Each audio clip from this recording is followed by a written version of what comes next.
உலகின் பல பகுதிகளிலிருந்தும் தொல்காப்பியம் கேட்கக்கூடிய அன்பு தமிழ் உள்ளங்கள் அனைவருக்கும் என் வணக்கம். செய்யுளியலில் பா வகைகளை பற்றி நாம் பார்த்து கொண்டிருக்கின்றோம். ஆசிரியப்பா, வெண்பா, கலிப்பா, வஞ்சிப்பா, மறுப்பா. இதுல முதல்ல சொன்ன 4 பாக்களும்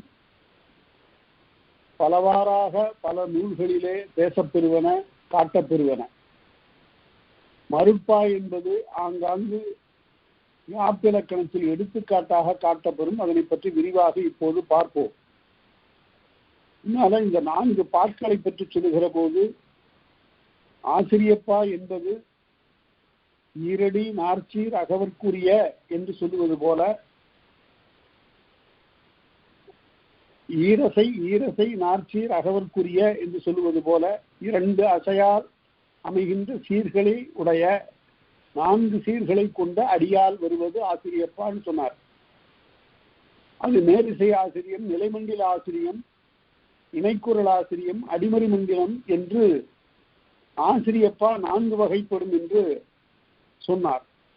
அதற்கு பிறகு வெண்பா என்பது வேறு எந்த தலையும் கலவாமல் இயற்சீர்வண்டலையும் வெண்சீர்வண்டலையுமே வரும் என்று காட்டினார். ஆசிரியப்பா 3 அடி தொடங்கி 1000 2000 அடி வரல கூட எவ்வளவு அடி வேண்டுமானாலும் எழுதப்படலாம் என்ற யாப்புடையது. வெண்பா என்பது அதற்கு வெள்ளைக்கு இழிவு என்று சொல்லுகிற போது 3 அடி, அது சிங்கியல் வெண்பா என்று சொல்லப்படும். நேரிசை வெண்பா என்பது 4 அடி உடையது. இன்னிசை வெண்பா என்பது 4 அடி உடையது. ஆனால் தனிச்சொல் பெற்றும் பெறாதும் வருவது. இதெல்லாம் பார்த்தோம். இவற்றையெல்லாம் விளக்கி சொன்னார். வெண்பா வகைகளை சொல்லி அதற்கு பிறகு இப்ப பரிபாடல் என்று ஒரு பாடல் இருக்கிறது. அது இந்த 4 வகையை சார்ந்தது அன்று. அது ஒரு வகையான இசையோடு அமைந்த பாட்டு என்று விளக்கினார். இப்போது கலிப்பாவை பற்றி பார்க்கிறோம். முதல்ல ஆசிரியப்பாவை பார்த்தோம், வெண்பாவை பார்த்தோம். இப்போது கலிப்பாவினுடைய வகைகளை பற்றி நாம் சென்ற வகுப்புல பார்த்தோம். கலிப்பா 4 வகை உடையது. நமக்கு கிடைத்த செல்வத்திலே இந்த கலித்தொகை என்ற ஒரு செல்வத்தை நாம் மறக்கவே முடியாது. அவ்வளவு சுவையுடைய ஒரு இலக்கியம். அதை ஆசிரியர் நல்லந்துவனார் கோத்தார்னு எழுதுகிறார். உரையாசிரியர் எழுதுகிற காலத்து ஆசிரியர் நல்லந்துவனார் கோத்தார் அப்படின்னா என்ன பொருள் என்றால், நல்லந்துவனார் அவரே ஒரு திணையை பாடியிருக்கிறார். 5 திணைகளை 5 ஆசிரியர்கள் பாடியிருக்கின்ற போது நல்லந்துவனாரும் ஒரு திணையை பாடியிருக்கிறார். நல்லந்துவனார் நெய்தல் திணையை பாடியிருக்கிறார். அவரே அப்புறம் தொகுத்திருக்கிறார். ஆக 150 கலித்தொகை என்பது 150 பாடல்களை உடையது. அது ஒரு அரிய செல்வம் என்று நாம் சொல்லுவதற்கு காரணம், அதில் இருக்கிற சந்த நய நுட்பங்கள் மட்டுமல்ல, பொருள் உணர்த்துகின்ற ஆற்றல். அதுவும் குறிப்பாக குறிஞ்சி களி. அந்த குறிஞ்சி களி கபிலர் பாடுவது. அதுல களவுக்காதலை பற்றி மிக நுட்பமாக விளக்கக்கூடிய நிலையை பார்க்கிறோம். அதனால்தான் அதனை கற்றோர் ஏத்தும் கலின்னு சொன்னான். அது கற்றவர்களெல்லாம் பாராட்டுகின்ற களி. இவ்வளவு அவ்வளவுன்னு அதனுடைய சுவை இல்லை. அது மட்டுமல்ல, சங்க இலக்கியத்திலேயே ஏறு தழுவுதல் இப்ப ஜல்லிக்கட்டு மிகுதியாக பேசப்பட்டது. அந்த ஏறு தழுவுதலை பற்றிய பாடல்களுடைய முல்லைக்களி இந்த கலித்தொகையில் தான் இருக்கிறது. பிற இலக்கியங்களிலே இந்த ஏறு தழுவுதல் மிகுதியாக என்றும் சொல்லப்படவில்லை. இந்த கலித்தொகையில் அந்த ஏறு தழுவுதல் சொல்லப்படுகிறது. ஏறு தழுவுதல் எவ்வளவு அருமையாக சொல்லுகிறான் பாருங்க. இந்த கலித்தொகையில் தான் ராமாயண மகாபாரத நிகழ்ச்சிகள் எல்லாம் கூட பயில்கின்றன. அகநானூறு போன்ற நூல்களில் எல்லாம் வந்தாலும் கூட இங்கு அதிகமாக வருகின்றன. மகாபாரத ராமாயண பயிற்சி மிகுதியாக தமிழ்நாட்டில் வந்துவிட்டதனை கலித்தொகை காட்டுகிறது. சங்க இலக்கியங்களில் கலித்தொகை கொஞ்சம் பிற்பட்டது. அதுக்காக அதை கொண்டு வந்து ரொம்ப பின்னால தள்ளி எழுதக்கூடிய ஆராய்ச்சி எல்லாம் அதெல்லாம் வீணான முயற்சியா. அதனால இப்ப கலியை பற்றி பார்க்க போறோம். அங்கு நல்ல எடுத்துக்காட்டுகளை நாம பார்ப்போம். ஏனென்றால் சுவைமிக்க ஒரு இலக்கியம். கற்றறிந்தாரியத்தும் கலி என்று சொல்லுவதனால கற்றவர்கள் பாராட்டுவதற்கு எப்ப அதுல என்ன இருக்கிறது என்றால், ஏதாவது ஒரு பாட்டு எடுத்துக்கொண்டா கூட போதும், அதை நாம் விரிவாக பார்ப்போம். கலிப்பா 4 வகை உடையது. ஒத்தாழிசை களி, கலிவன் பாட்டு. இந்த கலிவன் பாட்டுங்கிறது கலிவெண்பா. பல பேருக்கு அந்த வேறுபாடு தெரியல. கலிவெண்பாடுனா என்ன, வெண்கலிப்பாடுனா என்ன அப்படின்னு கேட்கிறாங்க. வெண்கலிப்பா, கலிவெண்பா என்பது கலித்தலை மிகுதியாக இருப்பது. வெண்கலிப்பா என்பது வெண்டலை மிகுதியாக இருப்பது. அது ரொம்ப நுட்பமா பார்த்தாதான் தெரியும். அதனால அந்த அடிப்படையில ஒத்தாழிசைக்களி 1, கலிவெண்பா என்பது 2, உற்சகக்களி என்பது 3, உரள்களி என்பது 4. இந்த 4ஐயும் இப்போது நாம் பார்க்க போகிறோம். உங்களுக்கு 9வது பாட்டை, கலித்தொகை 9வது பாட்டை நீங்க எல்லாரும் மனனம் பண்ணீங்க, நெட்டுல் செய்து கொள்ளுங்க. ஏனென்றால் அது ஒரு மிக உயர்ந்த ஒரு பாட்டு. அதுல உரை எழுதுகின்ற நச்சினார்க்கனியன் தன்னுடைய ஆற்றல் முழுமையும் காட்டிவிட்டான். எரித்தரு கதிர்தாங்கி ஏந்திய குடைநீடல் உரித்தாழ்ந்த கரகமும் உரை சான்ற முக்கோலும் நெறிப்பட சுவல செய் வேறு ஓரா நெஞ்சத்து குறிப்பேவல் செயல்மாலை கொலைநடை அந்த நீர் என் மகள் ஒருத்தியும் பிறல் மகன் ஒருவனும் எவ்விடை சென்றவர்கள் காணிரோ பெருமை என்று கேட்கக்கூடிய அந்த பாட்டு இருக்கா, அதை நல்லா நெட்டு வச்சது. ஏன்னா அதுலதான் என்னுடைய மகள் ஒருத்தியும் வேற ஒருத்தியோட மகனும் இப்படியே போனாங்களான்னு கேட்கலாம். அந்த கேட்கும் போதே பாருங்க, ஒரு ஆணும் பெண்ணும், என் மகளும் மற்றொரு ஆடவரும் போனார்களான்னு கேட்கல, இன்னொருத்தியோட மகன்.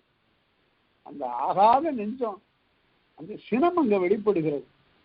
என்னுடைய மகளும் எவ்வளோ ஒருத்தியோட மகனும் இப்படி போவதை பார்த்தீர்களா அப்படின்னு அந்த வருகிறவர்கள் சான்றோர்கள் உங்க தானே மல்லேம் கடத்திடை கண்டனம், நாங்க பார்க்காதவங்க இல்லம்மா பார்த்தோம் அப்படின்னு சொல்லிட்டு அவன் சொல்றான் பாருங்க. அந்த இடத்தை நினைந்து என்பதெல்லாம், ஓஹோ நீங்கதான் அந்த தாயிர் போல் இருக்கிறது, நீங்கதான் அந்த தாய் போல தெரிகிறது, அந்த பெண்ணினுடைய தாய் போல மடவரல் தாய் போல தெரிகிறது. ஆணிழில் அறிஞ்சுரம் முன்னிய அந்த பெண்ணினுடைய தாயில் நீர் போரீர் என்று சொல்லுகிறோம். உடனே நாங்க பார்த்தோம் சொல்லுகிற போது அந்த ஆடவரை பார்த்தோம். அந்த கூட்டத்தார் எப்படி சொல்லுகிறார்கள் பாருங்க. இப்ப யாராவது அடையாளம் கேட்டா என்ன சொல்லுவாங்கன்னா, ஒரு படத்துல கூட காட்டுறான், இந்த வழியா ஒரு ஆணும் பெண்ணும் போனதை பாத்தியாப்பான்னு கேட்டா, ஆமா ஆமா அந்த சேப்பு புடவை கட்டிக்கிட்டு கழுத்துல ஒரு சங்கிலி போட்டுக்கிட்டு காதுல ஒரு தாமரை பூ தோடு போட்டுக்கிட்டு இவ்வளவும் சொல்றான் ஒரு பெண்ணை பத்தி. பக்கத்துல போன ஆணை பத்தி அவன் ஒன்றும் சொல்லல. அதாவது உள்ளம் தெரிகிறது, இதிலிருந்து அவருடைய பார்வை நோக்கு உள்ளம் ஆகிய எல்லாம் புலனாகிறது. சான்றோர்கள் இவங்க சொல்லுகிற போது, அம்மா காணேமல்லே கடத்திடை கண்டனம், நாங்க பார்க்காதவங்கள பார்த்தோம்மா, நீங்க ஏன் இப்ப வீணான ஒரு முயற்சி மேற்கொள்கிறீர்கள்? பல ஒரு நெருஞ்சாந்தம் படுப்பவர் கல்லறி மலையுடைய பிறப்பினும் மலைக்கவைதான் செய்யும் நினையுங்கால் மகள் நமக்கு வாங்கினே. இந்த 3 தாடிசை இருக்கு பாருங்க. இந்த 3 தாடிசை தமிழ்ல ரொம்ப குறிப்பிடத்தக்கது. சந்தனம் மலையில விளைந்தாலும் கூட அந்த மலை அந்த சந்தனத்தை எடுத்து பூசிக்கொள்ள போவதில்லை. அதுபோல உங்க குடியில ஒரு பெண் பிறந்திருந்தாலும் கூட அந்த பெண்ணை நீங்களே வைத்துக்கொண்டு வாழ்ந்துட முடியாது. அந்த பெண்ணுக்குரிய வாழ்க்கை வேறொரு இடத்துல இருக்கிறது, அது அங்க போய் தான் வாழணும். அதனால தேடிட்டு போகாதீங்கம்மா அப்படின்னு. அது 3 தாடிசை. அதே போல சீர்கெடு முத்தம் அணிபவர்க்கல்லது நீருலகத்தினும் நீர்க்கவை நாம் என் செய்யும். கடல்ல முத்து பிறந்தால் அதுவா அவற்றையெல்லாம் கோர்த்து மாலையாக அணிந்து கொள்கிறது. அதே போல சிறந்த இசையானது யாழிலை பிறப்பினும் யாழ்கவை நாம் என் செய்யும். இந்த 3 தாடிசை. இந்த பாட்டை எல்லாரும் மனப்பாடம் பண்ணி கொண்டா இதுதான் தமிழர் நெறி என்பதற்கு ஒரு அடையாளம். அதாவது ஒரு பெண்ணின் வாழ்க்கைப்பட போகின்ற ஒரு பெண் வேறு ஒரு இடத்துல அப்படி வாழ்க்கைப்பட்டு அந்த குடி தடைக்கு போகிறது. இதற்கு நீ ஏன் தடையாக இருக்கிறாய் என்று சொல்லுகின்ற அந்த பாட்டு மிக மிக சிறந்த பாட்டு. அப்பதான் சொல்றேன், சிறந்தானி வழிபடி சென்ற நாங்க பார்த்த அளவுல தெரியுதுமா, அவன் நல்லவனா தெரியுது. அவனை வழிபடி சென்றனர். அவனை வழிபாட்டோடு சென்று அவனோடு தொடர்ந்து போய்க் கொண்டிருக்கிறாள். நீ வீணா தலையிடாத என்று அவர்கள் சொல்கிறார்கள். அதுதான் அருமையான ஒரு ஒற்றாழிசைக்கலி. அது ஒற்றாழிசைக்கலிக்கு நல்ல எடுத்துக்காட்டு அந்த கலித்தொகை பாட்டு.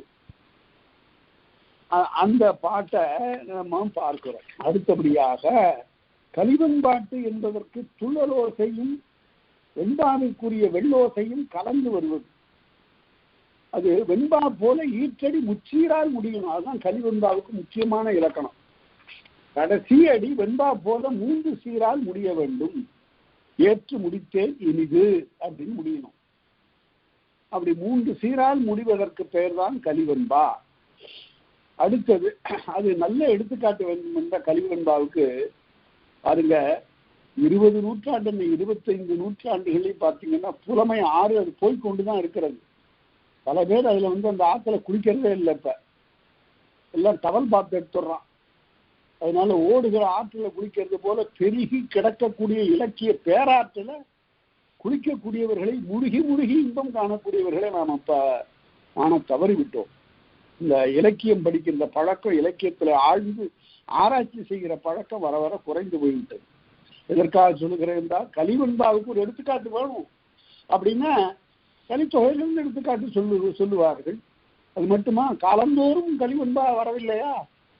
எத்தனை இலக்கியங்கள் கலிவெண்பாக்கள்ல பாடப்பட்டிருக்கின்றன. குயில் கூவி கொண்டிருக்கும், கோலம் மிகுந்த மயிலாடி கொண்டிருக்கும், நற்காற்று குளிர்ந்தடிக்கும், கண்ணாடி போன்ற நீர் ஊற்றுக்கள் உண்டு, கனிமரங்கள் மிக்க உண்டு, நெஞ்சில் நிறுத்துங்கள் இந்த இடத்தைத்தான் சஞ்சீவி பர்வதத்தின் சாரல் என்று சொல்லிடுவார் என்று பாரதிதாசன் சஞ்சீவி பர்வதத்தின் சாரல் எழுதுகிறார. அது அருமையான கலிவெண்பா ஆயிற்று. 20ஆம் நூற்றாண்டுல இப்படி ஒரு புலவன் நம்மிடையே வாழ்ந்திருக்கிறான். ரொம்ப செருக்கும் செம்மாப்பும் உடைய ஒரு பெரும் புலவன், யாருக்கும் தலை வணங்காத ஒரு புலவன். அவருக்கு அவ்வளவு சங்கநூர் பயிற்சி இருந்ததுனால்தான் அப்படியெல்லாம் எழுத முடிஞ்சது. பாரதியாரை விட சங்கநூர் பயிற்சியில் பாரதிதாசன் தலை நின்றவர், மிக நுட்பமாக படித்தவர். 16 வயது அவர் படித்து முடித்த காலத்து பாரம் பெரியசாமி பிள்ளையிடமும் பங்காரிபத்தரிடமும் பயின்று தேர்ந்த புலமை பெற்ற அந்த நிலையில அவர் போய் உட்கார்ந்து புதுவையில ஒரு கதாகாலட்சேபம் பண்ணி கொண்டிருக்கூடிய ஒரு புலவர் அதை கேட்டுக்கொண்டிருக்கிறார். அப்ப திருவிளையாடு புராணத்தில் ஒரு பாட்டு சொல்லுகிறார் அந்த புலவர். அல்லைத அல்லைத அல்லைத என்று நான் மறைகளும் கேளாயினாரு. உடனே அந்த 16 வயசு பையனாகிய பாரதிதாசன் அப்படியெல்லாம் பாட்டு சொல்லாதீங்க, கேளா இல்லைங்க கேளாதாங்கன்னாரு. ஓ, உனக்கு ஒன்றும் தெரியாதுப்பா, சின்ன பையன், சும்மாரு, கேளாய் தான் பாடினாரு அவரு. இல்ல அதுக்கு அந்தாண்ட பின்னால போவாதீங்க, பாட்டு தப்பா சொல்றீங்க, கேளாதான் அப்படின்னு. உடனே திருவிளையாடு புராணத்தை எடுத்துட்டு பார்த்தா புரட்சி கவிஞர் சொல்றது சரியா இருக்கு. அப்பா நீ எங்கப்பா படிச்ச அப்படின்னு கேட்கிறாரு. அப்பதான் சொல்றாரு, நான் பாரம் பெரியசாமி பிள்ளையிடம். ஓ, அவரிடம் படித்தாயா அப்படின்னு கேட்கிறார். அதனால அந்த மரபு வழி கல்வியில பிற்காலத்து கவிஞர்கள் அவருக்கு ஒத்த அந்த கல்வி பெற்றவர்கள் வேறு எவரும் இல்லை. பாரதிதாசன்ல பலவேறு நுட்பங்கள் எல்லாம் இருக்கின்றன. அவற்றையெல்லாம் நீங்க ஆராய்ந்து பார்க்கணும். சாதாரணமா அது உணர்ச்சியோட பாட்டை படிச்சா போதாது, அதுல அவ்வளவு நுட்பங்கள் இருக்கின்றன. 20ஆம் நூற்றாண்டு கவிஞர்கள்ல பாரதி ஒரு வகை என்றால் பாரதிதாசன் ஒரு வகை. 2 பேரும் வெவ்வேறு வகைப்பட்ட புலமையுடையவர்கள். அதனால அந்த அடிப்படையில பார்த்தா கலிவெண்பாவுக்கு ஒரு நல்ல எடுத்துக்காட்டு இந்த சஞ்சீவி பருவத்தின் சாரல் என்ற பாட்டு. பலரும் என்னிடம் தகவல் எழுதி கேட்கிறார்கள். அதற்கெல்லாம் கூட நான் விடையெல்லாம் எழுதியிருக்கிறேன். உங்களுக்கெல்லாம் சில ஐயங்கள் எல்லாம் அருமையாக கேட்கிறார்கள். எனக்கு ரொம்ப மகிழ்ச்சியாக இருக்கிறது. இந்த பாடம் கேட்கக்கூடியவர்கள பலர் ரொம்ப நுட்பமான வினாக்களை எழுப்புகின்ற போது எனக்கு மிகவும் மகிழ்ச்சியாக இருக்கிறது. அவற்றுக்கு எல்லாவற்றுக்கும் நான் விடை அவர்களுக்கு அனுப்பியிருக்கிறேன். அதனால நீங்க அதை பார்க்கலாம். உங்களுக்கும் ஏற்படக்கூடிய வேறு யாருக்கும் ஏற்படக்கூடிய ஐயங்களை எனக்கு தெரிவியுங்கள். அதனால பாவேந்தருடைய அந்த பாட்டை பாருங்க. அது சொல்றாரு, ஒரு இடத்துல ஒரு பாட்டு நயங்கிறதுக்காக மட்டுமே சொல்றேன், பசியாத நல்வயிறு பார்த்தது உண்டான்னார். அருமையான தொடர் பாருங்க, எளிமையான சொற்கள், இதுக்கு மேல எளிமையா சொல்ல முடியாது. வயிறு பசிக்கலைன்னு சொன்னா வயிற்றுல கோளாறு இருக்குன்னு பொருள். அதே போல இளமையில காதல் இல்லை என்று சொன்னால் அது என்ன உள்ளம் என்று சொல்லுகிற போது, ஐயா அவர்கள் இளைஞர்கள் காதல் கொண்டார்கள், இதுல என்ன தவறு? பசியாத நல்வயிறு பார்த்ததுண்டா? நல்வயிறு நாம் பாருங்க, நல்ல வயிறு, பசிக்காத நல்ல வயிறு. அதுபோல நிறைய இடங்கள்லாம் நுட்பமான இடங்கள்லாம் இருக்கின்றன. சரி, அந்த கலித்தொகையில கலிப்பாக்கள்ல கொச்சகக்களி என்பது இடைமடக்காக அடுக்கி வருவது. அது எடுத்துக்காட்டுக்கு நான் கூட சொல்ல, செல்வப்போர் தவக்கண்ணன் செய்தறிந்து சினவாடி முல்லைத்தார் மரமன்னர் முடித்தலை முறுக்கி போய் எல்லை நீர் வேம்பும் இடைநுடையும் மதியம் போல் மல்லலோங்கு எழிலியானை மருவம் பாய்ந்து ஒழித்ததேமா. அந்த பாட்டினுடைய பொருளை பார்த்தா கூட ரொம்ப இன்பமா இருக்கும். யானையினுடைய மத்தகத்துல போய் அந்த அம்பு தைத்து மறைந்தது என்று சொல்லுகின்ற போது அது எப்படி, அதுக்கு ஒரு ஓமை வேற சொன்னான். அதனால அருமையான ஒரு பாட்டு அது கொச்சகக்களி. சில தாடிசைகளை கொண்டு வந்தா கொச்சகக்களிக்கு பேர் சிகராடிசை கொச்சகக்களி. சிகராடிசைங்கிறது எப்படி பிரிக்கிறதுன்னா, சில் தாழிசை என்பது சிகராடிசைன்னு ஆச்சு. அதே போல பல் தாழிசை என்பது பகராடிசைன்னு ஆச்சு. அதனால சிகராடிசை கொச்சகக்களிப்பா பகராடிசை கொச்சகக்களிப்பா என்று வரும். அடுத்தது உரள்களி. இந்த உரள்களி இருக்கு பாருங்க, இது ஒரு முக்கியமான இலக்கிய வகை. கலித்தொகையில் இதற்கு எடுத்துக்காட்டு இருக்கிறது. தோழியும் தலைவியும் மாறி மாறி பேசிக்குவாங்க, அதான் உரள்களி. உரையாடுகின்ற களி அது. அவர் சொல்லுவா, வயக்களித்து கோடுலக்கையாக அரையுரலு நெல் பெய்திருவான் பாடுவோம் வா, வாடி தோழி தோழி பாடுவோம் வா, நற்சேம்பின் இலை சுரகா. என்ன கற்பனை, என்ன கவிதை பாருங்க. வயக்களித்து கோடு உலக்கையாக, யானையோட தந்தத்தை உலக்கையா வச்சுக்குவோம், உரலை கொண்டு வந்து போட்டு அதுல மூங்கில் நெல்லை போடுவோம், அதுல நமக்கு அதை குத்தி எடுப்போம், எடுத்து சேம்பு இருக்குல்ல, சேப்பங்கிழங்கு, அதனுடைய இலை பெருசா இருக்கும், அதை முறமாக கொண்டு நாம் புடைப்போம் என்று இப்படியெல்லாம் ஒரு கவிதை அழகுபட சொல்லக்கூடியதுதான் அந்த உரள்களி. உடனே தலைவி சொல்லுவா, தன்னுடைய துயரத்தை சொல்லுவா, தலைவி உடனே தோழி ரொம்ப ஆறுதல் சொல்லுவா. என்ன பேச்சுங்கிறீங்க உரள்களியில? சொல்றா, விரைவில் திருமணம் உனக்கும் அவனுக்கு நடக்கும், நீ ஒன்றும் கவலைப்படாத அப்படின்னு தோழி சொல்லுவா. நடக்கும்மா, அதெல்லாம் சரி. அப்படி திருமண காட்சியில அந்த காட்சியை நான் நாணத்தாலே தலைகுனிந்து இருக்கும்போது நான் எப்படி கண்டு இன்புறுவது அப்படின்னு கேட்கிறாவ. உடனே அதுக்கு அவ சொல்லுகிறா, நான் என்னுடைய கண்ணாலே உனக்காக நான் காண்பேன் என்று தோழி சொல்லுகிறார். அதனால என்னுடைய கண் கொண்டு நீ பார், என்னுடைய கண் வழியாக நீ பார் என்று சொல்லுகிறார். அது மாதிரி இதுதான் உரள்களி என்பது. பாடுகம் வா வாடுகோடி நற்றோழி பாடுற்று என்று பாட அழைப்பதும் பிறகு பாடுவதும் மாறி மாறி வினாவும் விடையுமாக சொல்லிக் கொள்வதுமாக அமைந்தது இந்த உரள்களி. சரி, அவற்றுள் இப்ப மேல 4 வகை கலிப்பா சொல்லியாச்சு. ஒத்தாழிசை களி இருந்து உரள்களி வரையில சொல்லியாச்சு. கொச்சகக்களி, கலிவெண்பாட்டு 4 சொல்லியாச்சு. சொன்ன பிறகு இப்ப மேலே அவ்வாறு சொன்னது தொகுத்து சுட்டல். இனிமேல் வருவது வகுத்து காட்டல். நம்ம வகுத்து காட்டுறார். அவற்றுள் ஒத்தாழிசைக்களி 2 வகைத்தாகும். ஒத்தாழிசைக்களி என்பது 2 வகைப்படும்.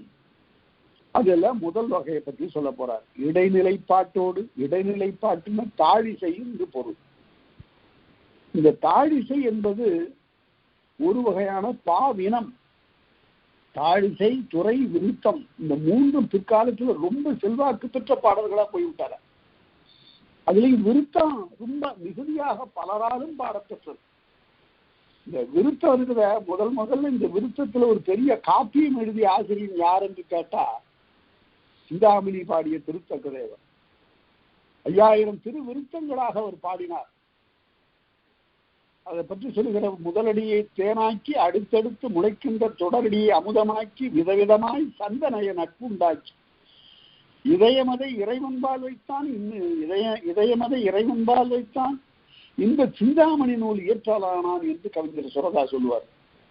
அதனால இதயத்தை இறைவன்பால் வைத்த திருத்தக்க தேவன், உன்னால முடியுமா ஐயா காதல் பாட்டு எழுதுன்னு கேட்ட உடனே 5000 பாட்டு எழுதி தள்ளிட்டான்.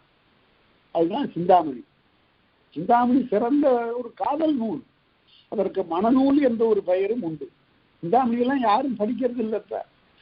அதுல இருக்கிற அருமையான செய்திகள் என்ன இல்லை, அதுல என்ன அழகான ஓமைகள், என்ன அழகான இயற்கை வர்ணனை.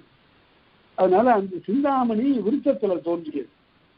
அதை இன்னும் அடுத்தபடி ரொம்ப பாலிஷ் அதிகமா பண்ணாரு யாரு, கம்பர். அவரு 10,500 விருத்தங்கள்ல கம்பராமாயணத்துல அவ்வளவு அழகாக அந்த விருத்தத்தை கையாண்டார். என்ன எதுகை, என்ன மோனைகள், என்ன ஓமைகள், இவற்றெல்லாம் பார்க்கணும். அது அடுத்தபடியாக ஒத்தாடிசைக்கலி இருவகைத்தாகும். இடைநிலைப்பாட்டு, அதுல முதல் வகை இடைநிலைப்பாட்டோடு தாடிசையோடு தரவு போக்கு அடை என நடைபெய்ந்து ஒழுகும் ஒற்றன மொழிவ. 4 உறுப்புகளோடு நடக்கும். தாடிசை, தரவு, போக்கு, அடை என நடைபெய்ந்து வரும். அடைன்னா தனி சொல்லு பொருள், போக்குன்னா சுரிதகம்னு பொருள். இந்த சுரிதகம்ங்கிறது கலிப்பாவினுடைய கடைசி உறுப்பு, அதுதான் முடிவுரை மாதிரி. அது 2 வகையான யாப்பினாலே அந்த சுரிதகம் அமையும். ஆச்சரியமாக தொடங்கி வெண்பா போல அது முடியும். அதனால அது சுரிதகம், ஆசிரிய சுரிதகம், வெண்பா சுரிதகம் என்று 2 வகையாக முடியும். அதனால இந்த 4 உறுப்புகளை பெற்று வருவதற்கு பெயர் புத்தாழிசைக்கலியினுடைய முதல் வகை. தரவு, இடைநிலைப்பாட்டின தாழிசைன்னு பொருள். தரவு, தாழிசை, சுரிதகம், தனிச்சொல். தரவு, தாழிசை, சுரிதகம், தனிச்சொல் என்று 4 உறுப்புகளை பெற்று வருவதற்கு பெயர் ஒத்தாடிசைக்கலியில முதல் வகை. இந்த தரவுன்னு என்ன, அதாவது விளக்கிறார் பாருங்க. தரவு அப்படின்னா தரவேதானும் 4 அடி இழிவாய் 6 உயர்வு என்று ஏறவும் படுமே. 4 அடியிலிருந்து 12 அடி வரையில இருக்கலாம் தரவு. முதல்ல அது ஒரு முன்னுரை. கட்டுரை எழுதுகின்றவர்கள் பல பேர் செய்யக்கூடிய ஒரு பிழை என்னவென்றால், கட்டுரையை பற்றி இப்ப கலித்தொகைன்னு ஒரு கட்டுரை எழுதணும்னா உடனே எழுதுவாங்க முன்னுரைன்னு கூட. முன்னுரைன்னு எழுதக்கூடாது என்பது இலக்கணம். அந்த கட்டமைப்பை பார்த்தாதே இது முன்னுரை என்று தெரியணும். அதில் போய் முன்னுரை என்று பெயர் எழுதக்கூடாது. அதே போல உள்ளார கட்டுரையினுடைய உட்பகுதிக்கு உடற்பகுதியில இயலாக பிரித்து உள் தலைப்புகள் கொடுக்கணும். கடைசியில முடிவுரைன்னு எழுதக்கூடாது. அந்த அமைப்பை முடிவுரையாக தொகுத்து சுட்டுவதாக அமைய வேண்டும். இது யாரும் பார்த்த செய்திகள், இனி பார்ப்பதற்குரிய வாய்ப்புடைய செய்திகள், அவற்றையெல்லாம் சொல்லுவது முடிவுரை தான் கட்டுரை இலக்கணம். யாருக்காவது வேண்டும் என்றால் நீங்க நினைத்து பாருங்க, மறுபடியும் அச்சாகி வந்திருக்கிறது மிகச்சிறந்த ஒரு நூல், உயர்தர கட்டுரை இலக்கணம். உயர்தர கட்டுரை இலக்கணம் தேவநேய பாவாணர் எழுதிய நூல். மறுபடியும் இப்ப அச்சாகி வந்திருக்கு மலிவான விலையில ஒரு செய்தி. 2வது திருச்சியில ஒரு பதிப்பகம் இருக்கு, கௌரா பதிப்பகம்னு ஒன்று இருக்கு. அதுல ஜூன் 3ஆம் தேதி மட்டும், ஜூன் மாதத்துல 3ஆம் தேதி மட்டும், 3ஆம் நாள் மட்டும் புதிய நூல்கள் அவர்கள் அச்சிடுகின்ற நூல்கள், மிகச்சிறந்த நூல்கள் எல்லாம். சங்க இலக்கியம், சமய இலக்கியம், தேவாரம், திருவாசகம், பிற்காலத்து நீதி நூல்கள், இதெல்லாம் அவங்க எல்லாம் வச்சு போடுறாங்க. நல்ல தாளில் தான் வச்சு போடுறாங்க. சிறு குறைகள் இருந்தாலும் கூட கட்டமைப்பெல்லாம் நல்லா தான் இருக்கு. அந்த நூல்களுக்கு பாதி விலை அன்றைக்கு மட்டும், ஒரு நாள் மட்டும் பாதி விலை. அன்றைக்கு ஒரு நாள்ல உங்களுக்கு என்ன நூல் வரனாலும் பாதி விலைக்கு கிடைக்கும். எடுத்துக்காட்டா நான் சொல்றேன், இப்ப தொல்காப்பியம் இளம்பூரணர் உரை 750 ரூபா, 3,400. அன்றைக்கு அதை வாங்கினீங்கன்னா 375 ரூபாய்க்கு அது கிடைக்கும். பெரிய புத்தகம், ஆயிரக்கணக்கான பக்கங்களை உடைய அந்த புத்தகத்துல முழுமையும், அதாவது எழுத்து, சொல், பொருள் என்ற 3 அதிகாரங்களையும் இளம்பூரணர் உரையோடு உள்ள நூல். அது போல எல்லாவற்றையும் அவங்க வெளியிடுறாங்க. அதனால அதை வேண்டும் என்பவர்கள், அந்த மாதிரி புத்தகங்களை வேண்டும் என்பவர்கள் வாங்கி கொடுங்கள் என்று கேட்பதற்காக உங்களுக்கு நான் ஒரு ஆளையும் உங்களுக்கு அமர்த்தி இருக்கிறேன். அவர் சேவையாக செய்வார். அதற்கு அடுத்தபடி பார்ப்போம். தரவேதானும் 4 அடியிலிருந்து 12 அடி வரும். இப்ப எரித்தரு கதிர் தாங்கின்னு தொடங்குவது ஒரு தரவு. எரித்தரு கதிர் தாங்கி ஏந்திய குடைநீடல் உரித்தாழ்ந்த கரகமும் உரை சார்ந்த முக்கோலும் எரிப்படச் சுவலசை வேறு ஓராலும் செத்து குறிப்பேதன் செயல்மாலை கொலைநடை அந்த நீர் அப்படின்னு வர்றது அது 11 அடியால் அமைந்த ஒரு தரவு. அதனால 4 அடியிலிருந்து 12 அடி வரையில அமையலாம் என்பது இலக்கணம். அதுதான் தரவு. தரவு என்பது கட்டுரையினுடைய முன்னுரை போன்றது என்று நான் சொன்னேன். அடுத்தது தாழிசை. அதுக்கு இடைநிலைப்பாட்டுன்னு பேரு. ஏன் அதுக்கு இடைநிலைப்பாட்டுன்னு பேரு? அது தரவிற்கும் தனிச்சொல்லுக்கும் இடையில இருக்கிறதுனால இடைநிலைப்பாட்டுன்னு பேரு. தரவு, தாழிசை, தனிச்சொல், சுரிதகம் என்ற இந்த 4 உறுப்புகள் ஒத்தாழிசைகளுக்கு உரியன. அதுல இப்ப இடைநிலைப்பாட்டு தரவு அகப்பட்ட மரபினது என்ப. தரவை விட அது குறைவா இருக்கணும். தரவு 4 அடியிலிருந்து 12 அடி வரையிலும் சொன்னாங்க. 4 அடியில தரவு 3 அடி தான் இருக்கணும் தாழிசை. அதே போல 12 அடி வரையில வரக்கூடிய தரவுல தாழிசை சுருங்கி வரணும். தரவை விட சுருங்கி வருவது 2 அடியாலும் 3 அடியாலும் வரும். மிக முக்கியமாக ஒரு பொருள் மேல் 3 அடிக்கு வரும். 3 தாழிசை வரணும். எப்படி? பல ஒரு நறுஞ்சாந்தம் படுப்பவர் கல்லது மலை உலை பிறப்பின் மலைக்கவை நாம் என் செய்யும் இணைந்தால் மகள் நமக்கு மாங்கனைகளே, அது ஒரு தாழிசை. அடுத்து சீர்கள் முத்தம் அணிபவர் கல்லது நீருளை பிறப்பின் நீர்க்கவை நாம் அடுத்த தாழிசை. அதே போல 7 புனர் இன்னிசை யாழுடைய பிறப்பின்கிறது 3வது தாழிசை. இப்படி ஒரு பொருள் மேல் 3 அடிக்கு வருவது தாழிசை. அது 3 அடிக்கு வர வேண்டும். அடுத்தது தனிச்சொல். தனிச்சொல்லுக்கு பேரு அடைநிலை கிளவி. அடை என்றும் அடைநிலை கிளவி என்றும் சொல்லப்படும். அது தாழிசை பின்னர் நடைநவிந்து ஒழுகும் அங்கன மொழிக. தாழிசைக்கு அடுத்தபடி வரும். எப்படி வரும்? எனவாங்கு, ஆங்கனம் என்றெல்லாம் தனிச்சொல் அவ்வாறு ஒற்றை சொல் வரும். அடுத்தது சுரிதகம். சுரிதகம்ங்கிறது பாட்டு முடிகின்ற நிலை, அந்த இறுதி உறுப்பு. அதுக்கு பேரு போக்கியல், அதுக்கு பேரு வைப்பு. எல்லாம் வேறு பெயர்கள். அதாவது வைப்பனம், போக்கியல் வகையே வைப்பனப்படும். போக்கியல் என்றும் வைப்பென்றும் அந்த சுரிதகம் சொல்லப்படும். சுரிதகம் எத்தனை அடியால வரும்? தரவியல் ஒத்தும் அதன் அகப்படுமேல் புரைதீர் இறுதி நிலை உரைத்தன்றே. அதுதான் இறுதியாக உள்ளது. அது தரவை ஒத்து வரும். தரவு சொன்னார்ல 4 அடியிலிருந்து 12 அடி வரையில், அது வரும். சுரிதகமும் அதனை ஒத்து வரும். ஒத்தாழிசைக்கலில 2வது வகை. அப்புறம் முதல் ஒத்தாழிசைக்கலிக்கு என்ன சொன்னாரு? தரவு, தாழிசை, தனிச்சொல், சுரிதகம் என்ற 4 உறுப்புகளை பெற்று வருவது ஒத்தாழிசைக்கலி முதல் வகையினர். 2வது வகைக்கு தேவற்பராய முன்னிலை கண்ணே. இது தேவரை முன்னிலையாக வைத்து பரவுவது அப்படின்னு சொன்னார். தேவரை முன்னிலையாக வைத்து, அது தெய்வ வழிபாட்டிற்காக வருகின்ற ஒத்தாழிசைக்கலி 2ஆம் வகை. அந்த 2ஆம் வகை ஒத்தாழிசைக்கலி இருக்கிற தேவரை பராவுவது, பராவுதல், வழிபடுதல். தேவரை வழிபடுகின்ற அந்த ஒத்தாழிசைக்கலி அதுவும் 2 வகைப்படும். எப்படி 2 வகைப்படும்? வண்ணக ஒத்தாழிசைக்கலி, ஒருபோக ஒத்தாழிசைக்கலி என 2 வகைப்படும். வண்ணக ஒத்தாழிசைக்கலி, ஒருபோக ஒத்தாழிசைக்கலி. வண்ணகம் தானே. அப்புறம் வண்ணக ஒத்தாழிசைக்கலி என்பது எப்படி இருக்கும்? தரவே, தாழிசை, எண்ணே. எண் என்றால் அம்போதரங்கம் என்று பொருள்.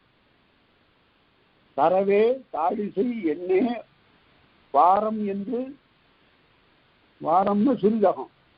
தரவு, தாழிசை, அம்போதரங்கம், சுரிதகம் என்று அந்த 4 வகையில் தோன்றும். வாரம்னு சுரிதகம். அதனால தரவு, தாழிசை, அம்போதரங்க உறுப்பு.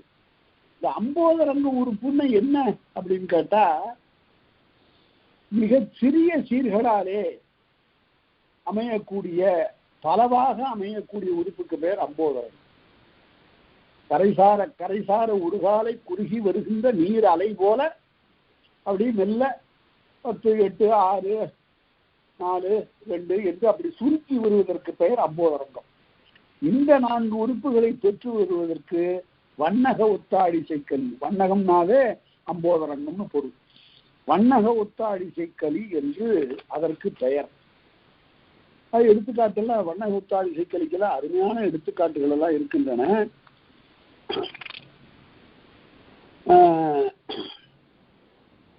யாப்பருங்கலக்காரிகளை சொல்லுகிற போது அசையடி முன்னர் அராகம் வந்து எல்லா உறுப்பு உண்டேல் வசையரு வண்ணக ஒத்தாடி செய்கலி அப்படின்னு சொன்னார். அதுக்கு எடுத்துக்காட்டு யாப்பருங்கலக்காரிகளை அருமையான ஒரு எடுத்துக்காட்டை கொடுத்திருக்கிறார். அதுல என்ன பண்ணியிருக்காரு, தரவு காட்டி அதற்கு பிறகு 3 தாடிசை காட்டி அப்புறம் 4 அராகம் காட்டுகிறார், அப்புறம் அம்போதரங்கம் காட்டுகிறார். அது வந்து நாற்சீர் ஈரடி 2 அம்போதரங்கம், நாற்சீர் ஓரடி அம்போதரங்கம் என்றெல்லாம் வரும். அதனால இந்த 4 உறுப்புகளை பெற்று வருவதற்கு பெயர் வண்ணக ஒத்தாடிசை களி. வண்ணக ஒத்தாடிசை களியில தரவு எத்தனை அடி வரும் அப்படின்னு முதல்ல அங்க சொன்னார். ஒத்தாடிசை களிக்கு 4 இருந்து 12 அடி வரையில வரும். இப்ப இங்கே சொல்றாரு, தரவேதானும் 4ம் 6ம் 8ம் என்ற நேரடி பற்றிய நிலவைத்தாரும் அளவடியாக வரும். அளவடினா 4 சீர், ஒரு அடியில 4 சீர் வந்தால் அளவடி அல்லது நேரடி என்று சொல்லப்படும். அதுல எத்தனை அடி வரும்? 4 அடி வரலாம், 6 அடி வரலாம், 8 அடி வரலாம்.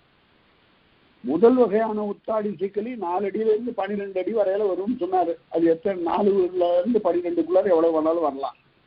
ஆனா இங்க வண்ணக ஒத்தாடிசை களி என்பது 4, 6, 8 என்ற அடி வகையால் வரும் என்று காட்டினார்.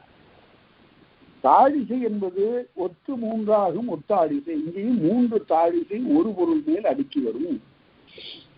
அது தரவில் சுருங்கி தோன்றும். என்ற தரவை விட தாழிசை சுருக்கமா இருக்கும், தரவு பெரிதாக இருக்கும்.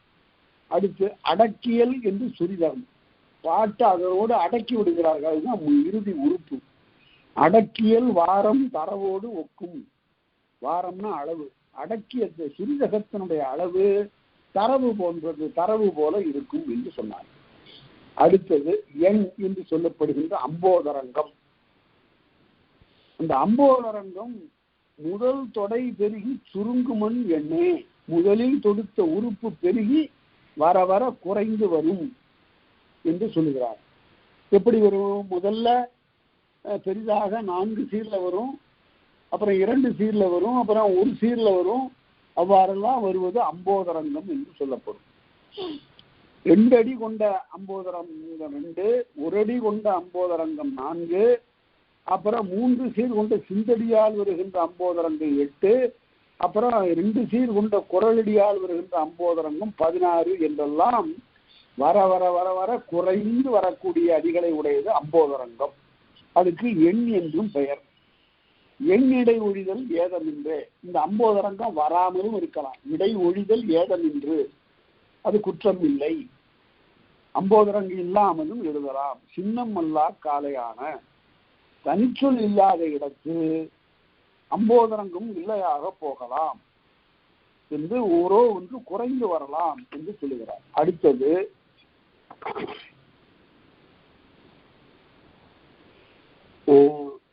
இப்ப அதுல இன்னொரு வகை உருபோகு பார்த்தோம். கொச்சக ஒருபோகு, ஒருபோகு இயற்கையில் இருவகைத்தாகும். அந்த கொச்சக ஒருபோகு கலிப்பா என்று சொல்லக்கூடியது அதுவும் 2 வகைப்படும். கொச்சக ஒருபோகு அம்போதரங்கம் என்று ஒப்ப நாடி உணர்தல் வேண்டும். கொச்சக ஒருபோகு கலிப்பா, அம்போதரங்க ஒருபோகு கலிப்பா என்று. கொச்சக ஒருபோகுன்னு என்ன? தரவு இன்றாகி தாழிசை பெற்றும்.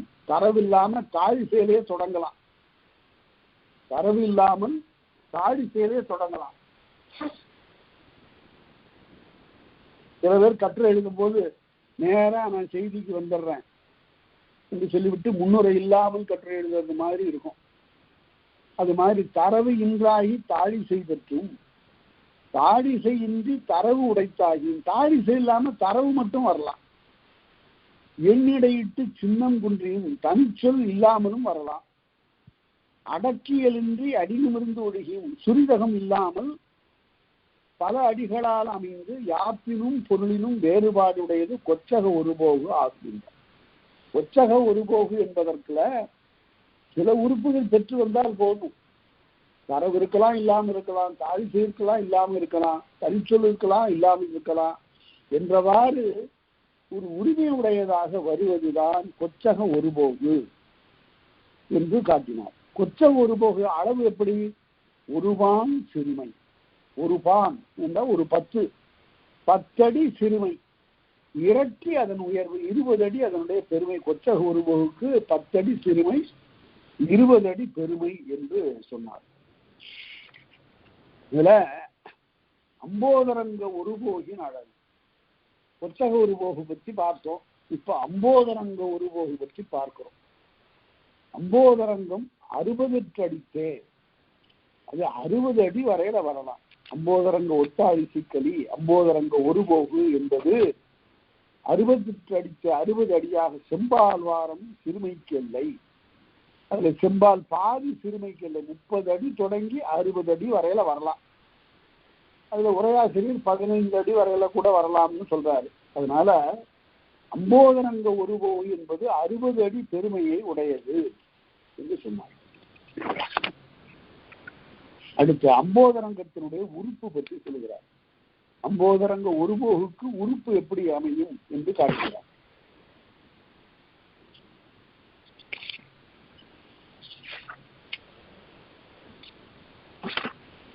அம்போதரங்க ஒருபோகு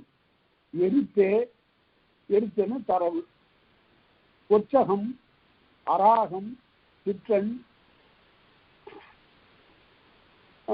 அடக்கியல், வாரமோடு அந்நிலை குறித்து. எருத்தே என்பது தரவு, கொச்சகம் என்பது தாழிசை, அராகம் என்பது வேறு ஒரு உறுப்பு, சிற்றன் எண் என்பது அம்போதரங்கம், அடக்கியல் என்பது சுரிதகம், வாரமோடு அந்நிலை குறித்து. இவையெல்லாம் பெற்று வருவதற்கு பெயர் அம்போதரங்க ஒருபோகு. அம்போதரங்க ஒருபோகு என்னென்ன பெற்று வரும்? தரவு, கொச்சகம், அராகம், சிற்றன், அடக்கியல் என்னும் 5 உறுப்புகளை உடையது. தரவு என்பது முன்னுரை, அதுக்கு அடுத்தது கொச்சகம். கொச்சகம் தாழிசை என்று பொருள். கொச்சகம் என்றால் தாழிசை என்று பொருள். அது அராகம் என்றால் வண்ணகம் என்று பொருள். எண் என்றால் அம்போதரங்கம் என்று பொருள். அதெல்லாம் வேறு வேறு சொற்களை கொண்டு விளக்குகிறார். அவற்றையெல்லாம் பார்த்துக் கொள்ளலாம். அடுத்தது ஒரு பொருள் முதலிய வெள்ளடியலால் பிரிவின்றி முடிவது கலிவன்பாட்டே. இப்ப 4 வகை கலிப்பாவில கலிவன்பாட்டுக்கு இலக்கணம் சொல்லுகிறார். ஒரு பொருள் முதலிய வெள்ளடி, ஒரே பொருளை பற்றி வர வேண்டும். அருமையான எடுத்துக்காட்டுகளை உரையாசிரியர்கள் தந்திருக்கிறார்கள். யாப்பரங்கலக்காரியை கையில வைத்துக் கொள்வது நல்லது. என்ற யாப்பரங்கலக்காரிங்கிறது செய்யுளியனுடைய ஒரு சுருக்கமான ஒரு அமைப்பு, எல்லாருக்கும் விளங்குகின்ற வகையில சொல்லப்பட்டது. அது என்ன பண்ணிருக்கிறாரு, அந்த 4 அடியில் அந்த யாப்பரங்கலக்காரியில இலக்கணம் சொன்னது மட்டுமல்ல, எடுத்துக்காட்டுகளையும் கொண்டு வந்து நூற்பாக்குள்ளாரே காட்டுறாரு. பாருங்க எவ்வளவு பெரும்புலமை உடையிருக்கணும் இந்த முனிவர்களுக்கெல்லாம். குறிலே நெடிலே ஏனை குறி நெடிலே நெறியே வரினும் நிறைந்து ஒற்றெடுப்பினும் நேர் நிறை என்று அறி அப்படின்னாரு. குறில் தனித்து வந்தாலும் குறில் ஒற்றெடுத்து வந்தாலும், நெடில் தனித்து வந்தாலும் நெடில் ஒற்றெடுத்து வந்தாலும், குறில் நெடில் தனித்து வந்தாலும் குறில் நெடில் ஒற்றெடுத்து வந்தாலும் நேர் நிறை என்று அறி, நேர சேர்ந்தும் நிறைய சேர்ந்தும் அறி அப்படின்னு சொன்னதோடு நிறுத்தாம, உதாரணம் ஆடி வெள் வேள் வெறியே சுறா நிறம் மின்தோய் விழாம் என்று வேண்டுவரே. அதுக்கு எடுத்துக்க ஆழி ஆ நெடில் தனித்து வந்தது நேரசை, ஈ குரில் தனித்து வந்தது நிறையசை, ஆடி வெள் வேள். அப்புறம் நிறையசைக்கு எடுத்து காட்டுற குரில் நெடில் வரக்கூடிய நிறையசை ஆழி வெள் வேள் வெறியே வெறி நிறையசை, வெறியே சுறா நிறையசை, வெறியே சுறா நிறம் மின்தோய் விழாம் என்று விழாம் நிறையசை விழாம் என்று வேண்டுவரேன்பார். அதனால இந்த காரிகை எல்லாம் நன்றாக மனப்பாடம் செய்தா நன்றாக இருக்கும். ஆயிரக்கணக்கான பாடல்கள், அதாவது 7,000 கோடி எழுதாது தன் மனத்தை எழுதி படித்த விரகன் சொல்லுவார். அந்தகக்கை வீரராக முதல் கண்ணு 2 இல்லை. அந்தகக்கை வீரராக முதலியாருக்கு கண்ணு 2 கிடையாது, பார்வை இல்லை. ஆனா தன்னை பற்றி ஒரு சீட்டுக்கவி எழுதுகிற போது சொல்லுகிறார். பாட்டை அவர் சொல்லுவாரு, எழுதுவான் மாணவன். அப்படி எழுதும்போது என்ன ஆயிடுச்சுன்னு கேட்டா அவர் சொல்றாரு, 7,000 கோடி எழுதாமல் தன் மனத்தை எழுதி படித்த விரகன்னார். மனசுலே எழுதி படித்தவன். ஆயிரக்கணக்கான பாடல்களை நாம சொல்லுகிறோம் என்றால் அது நம்முடைய பெருமையே இல்லை. அதை திரும்ப திரும்ப நாம படிச்சு நாம சொல்றோம்னா நம்முடைய பெருமை இல்லை. அந்த மனதில் அது போய் பதியுமாறு அமைந்த ஒரு சந்த நடையில அந்த புலவன் எழுதியிருக்கான் பாருங்க, அதுதான் பெருமை. அவ்வளவு பெரிய செல்வத்தை எழுதி கொடுத்துட்டு போயிட்டான். அதனால ஆயிரக்கணக்கான பாடல்களை எல்லாம் அப்படியெல்லாம் படிக்கலாம். அதெல்லாம் ஒன்றும் பெரிய செயல் இல்லை. ஆர்வம் இருந்துவிட்டா ஆயிரக்கணக்கான பாடல்களை சொல்லலாம். இந்த ஆசிரியர் சொல்லுவார், ஏப்பா கம்பராமாயணத்துல எத்தனை பாட்டு தெரியும் உனக்கு அப்படிம்பாரு. எனக்கு என்னங்க ஒரு 1000 பாட்டு தெரிஞ்சிருக்கலாம்னு ஒன்று சிரிப்பார். ஏன்னா அவருக்கு 2500 பாட்டு தெரியும். அது மாதிரி அதாவது கல்வின்னா அவ்வளவு பெரிய பரப்புடையதாக இருக்க வேண்டும். அதே வேற வேலை தெரியாது. அப்படிப்பட்ட ஒரு நிலையில மறைமலடிகளார் தன்னுடைய வாழ்க்கை குறிப்பில் எழுதுகிறார், யான் என்னுடைய 19ஆம் அகவையில் தொல்காப்பியம், எழுத்துதிகாரம், சொல்லுதிகாரம், பொருளுதிகாரம் என்ற இந்த 3ஐயும் அவற்றுக்கு அமைந்த உரைகளையும் சங்க இலக்கியங்களையும் ஐம்பெரும் காப்பியங்களையும் சைவ திருமுறைகளையும் பிறவற்றையும் முற்றக்கற்று நெட்டுரு செய்து முடித்தேன்னாரு 19 வயதுல. அந்த அவருக்கு இருக்கக்கூடிய இருந்த பெரும் புலமைக்கு நிகராக ஒருத்தர். அந்த காலத்துல அவர் தான் புலவர்களே தலைமையானவர். அடிகளார் என்று சொன்னா எல்லாருக்கும் அவ்வளவு பெரிய ஈடுபாடு. அவர் சைவமே பெரிதென்று கருதியவர். அவர் அப்படிப்பட்ட பெரும் புலமையுடைய மறைமலடிகளார் மக்கள் 100 ஆண்டு உயிர் வாழ்க்கைன்னு எழுதினார். ஆங்கில நூல்கள்லாம் தானே ஆங்கிலம் படித்துக் கொண்டவர். தன்னுடைய நூலுக்கு ஆங்கில முன்னுரையாக 20 பக்கம் 30 பக்கம் ஆங்கிலத்திலே முன்னுரை எழுதியவர். அப்பேற்பட்ட ஒரு பெருமகன். நம்முடைய இலக்கே பார்த்தீங்கன்னா சிறு வயதுல எல்லாருக்கும் இப்ப படிக்க வேண்டும் என்று இருக்கக்கூடிய இளைஞர்களுக்கெல்லாம் அடிகளார் தான் ஒரு இலக்கு. அடிகளார் ஒரு பெரிய மலை. அவருக்கு இருந்த ஒரு தமிழ் உணர்வும் எழுச்சியும் எழுதுகின்ற ஒரு முயற்சியில் இருக்கக்கூடிய வேகமும் வேறு யாருக்கும் இல்லை. திருவிக்கா போன்ற பெரிய சான்றோர்கள் எல்லாம் அடிகளாருடைய அறிவை கண்டு வியந்து வியந்து போற்றினார்கள். திருவிக்கா எழுதுவாரு, அத்தை நக்கீரனாரும் பிற்றை சிவஞான முனிவரும் ஓரொரு கொண்டு கொண்டு இற்றை தமிழ்வானில் நிலவென்று உறவுகின்றார் அடிகளார் என்று யான் இழுத்தாலும் சொல்லாலும் போற்றுவது உண்டு. அடிகளார் குகானந்த நிலையம் போன்ற போதெல்லாம் அவருடைய கால்களை வருடிக்கொண்டே என் ஐயங்கள் எல்லாம் கேட்டு தெளிவது வழக்கம்னு எழுதுறார். திருவிக்கா அப்படி சொல்றார். அதனால அவ்வளவு பெரும் புலமை, சங்க இலக்கியத்தில் நிகரற்ற பெரும் புலமை உடையவர். படிச்சு பாருங்க, பட்டினப்பாலை ஆராய்ச்சி உரை, முல்லைப்பாட்டு ஆராய்ச்சி உரைன்னு 2 நூல் எழுதியிருக்கிறார். பட்டினப்பாலை பற்றியும் முல்லைப்பாட்டை பற்றியும் ஒரு அருமையான ஒரு குறிப்பு. நச்சினார்க்கினியர் மாட்டேறு கொண்டு ஒவ்வாத வகையில் உரை எழுதியிருக்கிற பகுதிகளுக்கெல்லாம் நேராக உரை எழுதுகிறார் மறைமலடிகளார் பட்டினப்பாலையிலையும் முல்லைப்பாட்டிலையும். சரி, அது பிறகு பார்ப்போம் அதுக்கு. அதனால அவ்வாறு வருவது ஒரு பொருளுடைய வெள்ளடியலால் திரிகின்றி வருவது கலிவெண்பாட்டே.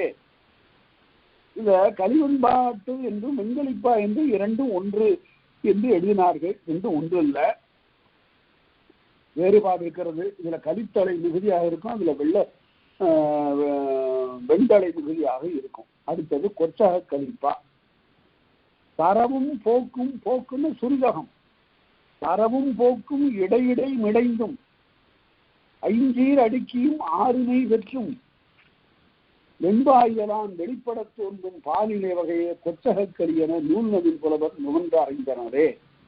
தரவாகிய உறுப்பும் சுரிதகம் முதலும் முடிவும் வருதலின்றி இடையிடை வந்தும் 5 அடி பல வந்தோம். இதுவரை 4 அடியே சொல்லிட்டு வந்தோம். இங்க 5 சீராலும் அடி வரலாம். தரவு, தாடிசை, தரிச்சொல், சுரிதகம், சொற்சீரடி, முதுகியலடி என்ற 6 உறுப்பினையும் பெற்று வருவது, 6 உறுப்பினையும் பெற்று வருவதுதான் புத்தகக்கலி என்று சொல்லப்படும். சரி, அதனால வெண்பாயல் தோன்ற அமைகின்ற ஒன்று இந்த கொச்சகக்கலி. அடுத்தது கூற்றும் மாற்றமும் இடையிடை மிடைந்தும் போக்கின்றியாதல் உரல்களுக்கு இயல்பு. ஒரு கூற்று உடனே அதற்கு மாற்றம்னு விடை பதில். ஒரு வினா, அப்புறம் ஒரு விடை, அப்புறம் அப்புறம் ஒரு செய்தி என்று இப்படி மாறி மாறி எழுவர் பேச்சாக அமைவது. அதுல ஒரு அருமையான ஒரு பாட்டு கலித்தொகையில தான் இருக்கிறது. என்னுடைய நான் இந்த ஒரு பெண்ணை ஒருவரை நான் காதலிக்கிறேன். அதற்கு காரணம் என்னவென்றால், தோழி சொல்லுகிறா, என் தலைவி ஒரு தன்னை காதலிக்கிறாள். அதற்கு காரணம் என்னவென்றால், வெள்ளம் வந்தது, இந்த வெள்ளத்தோடு போயிருக்க வேண்டிய என் தலைவி அவன் பார்த்து கொண்டிருந்தான். உடனே நீளாகம் கண்டார் தயங்க பாய்ந்து அதனால் அப்படியே உடனே வாரி எடுத்துட்டு வந்துட்டான். அவளை தண்ணீரில் மூழ்குகின்ற ஒரு பெண்ணை வேறு எந்த விதமான உள்ள குறிப்புமின்றி அவளை வாரி எடுத்து கொண்டு வந்து கரையில சேர்த்தான். அப்ப அவனுடைய நெஞ்சும் இவருடைய நெஞ்சும் அவ்வாறு ஒன்று கொண்டு தோய்ந்ததனால அவன்தான் தன்னுடைய கணவன் என்று அவள் கருதினாள் அப்படின்னு சொல்லுங்க. ஆனால் பெற்றோர்கள் இதற்கு எதிர்ப்பாக இருக்கிறார்கள். அப்படி இருக்கிற போது அந்த தலைவி சொல்லுகிறாளா, வள்ளி கீழ்விழா வரமிசை தேர்ந்தொடா கொல்லை குரல் வாங்கினா மலை வாழ்னர் அல்ல புரிந்து ஒழுகலாம். இனி இந்த ஊர்ல இந்த கொல்லையில வள்ளிக்கிழங்கு வேர் விடாது, மலையில எங்கேயும் தேன் அடை தொடுக்காது,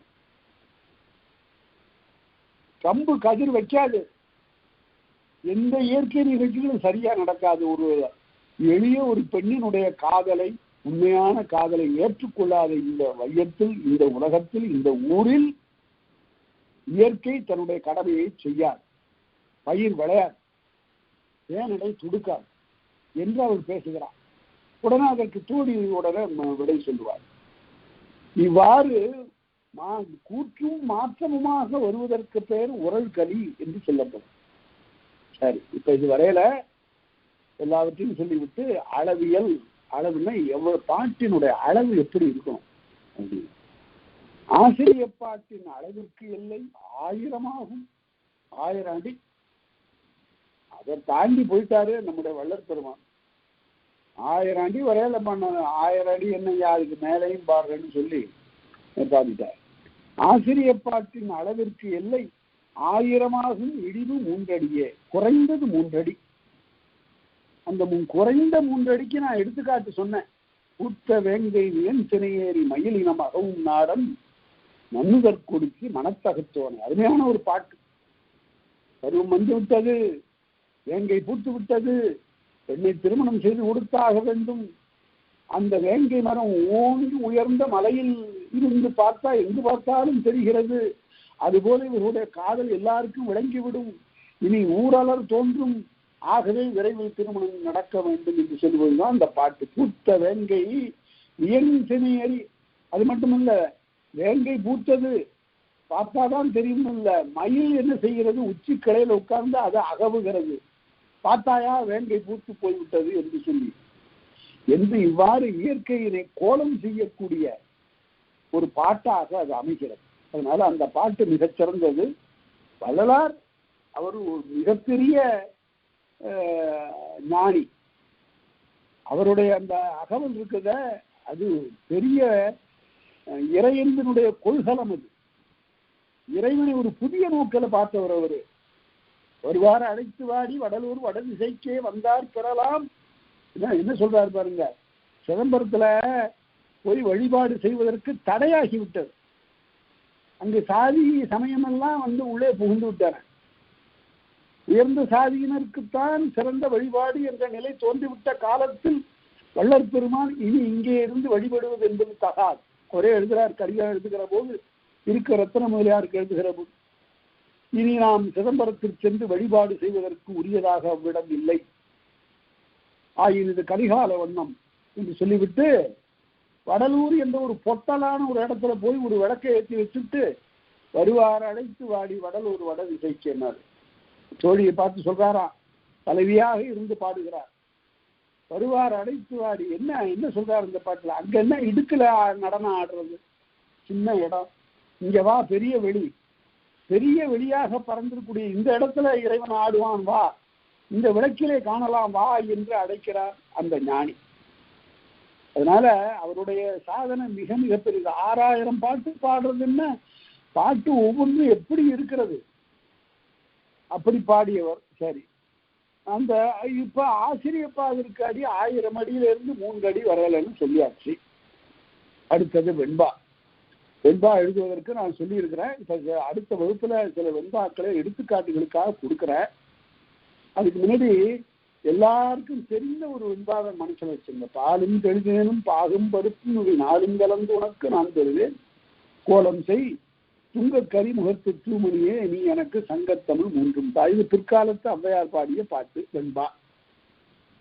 இது ஒரு வெண்பாவை அப்படியே எழுதி வச்சிருந்தேன். இதே மாதிரியான சந்தத்துல இதே மாதிரியான எதுகை மோனையோட எழுதிப்பாரு.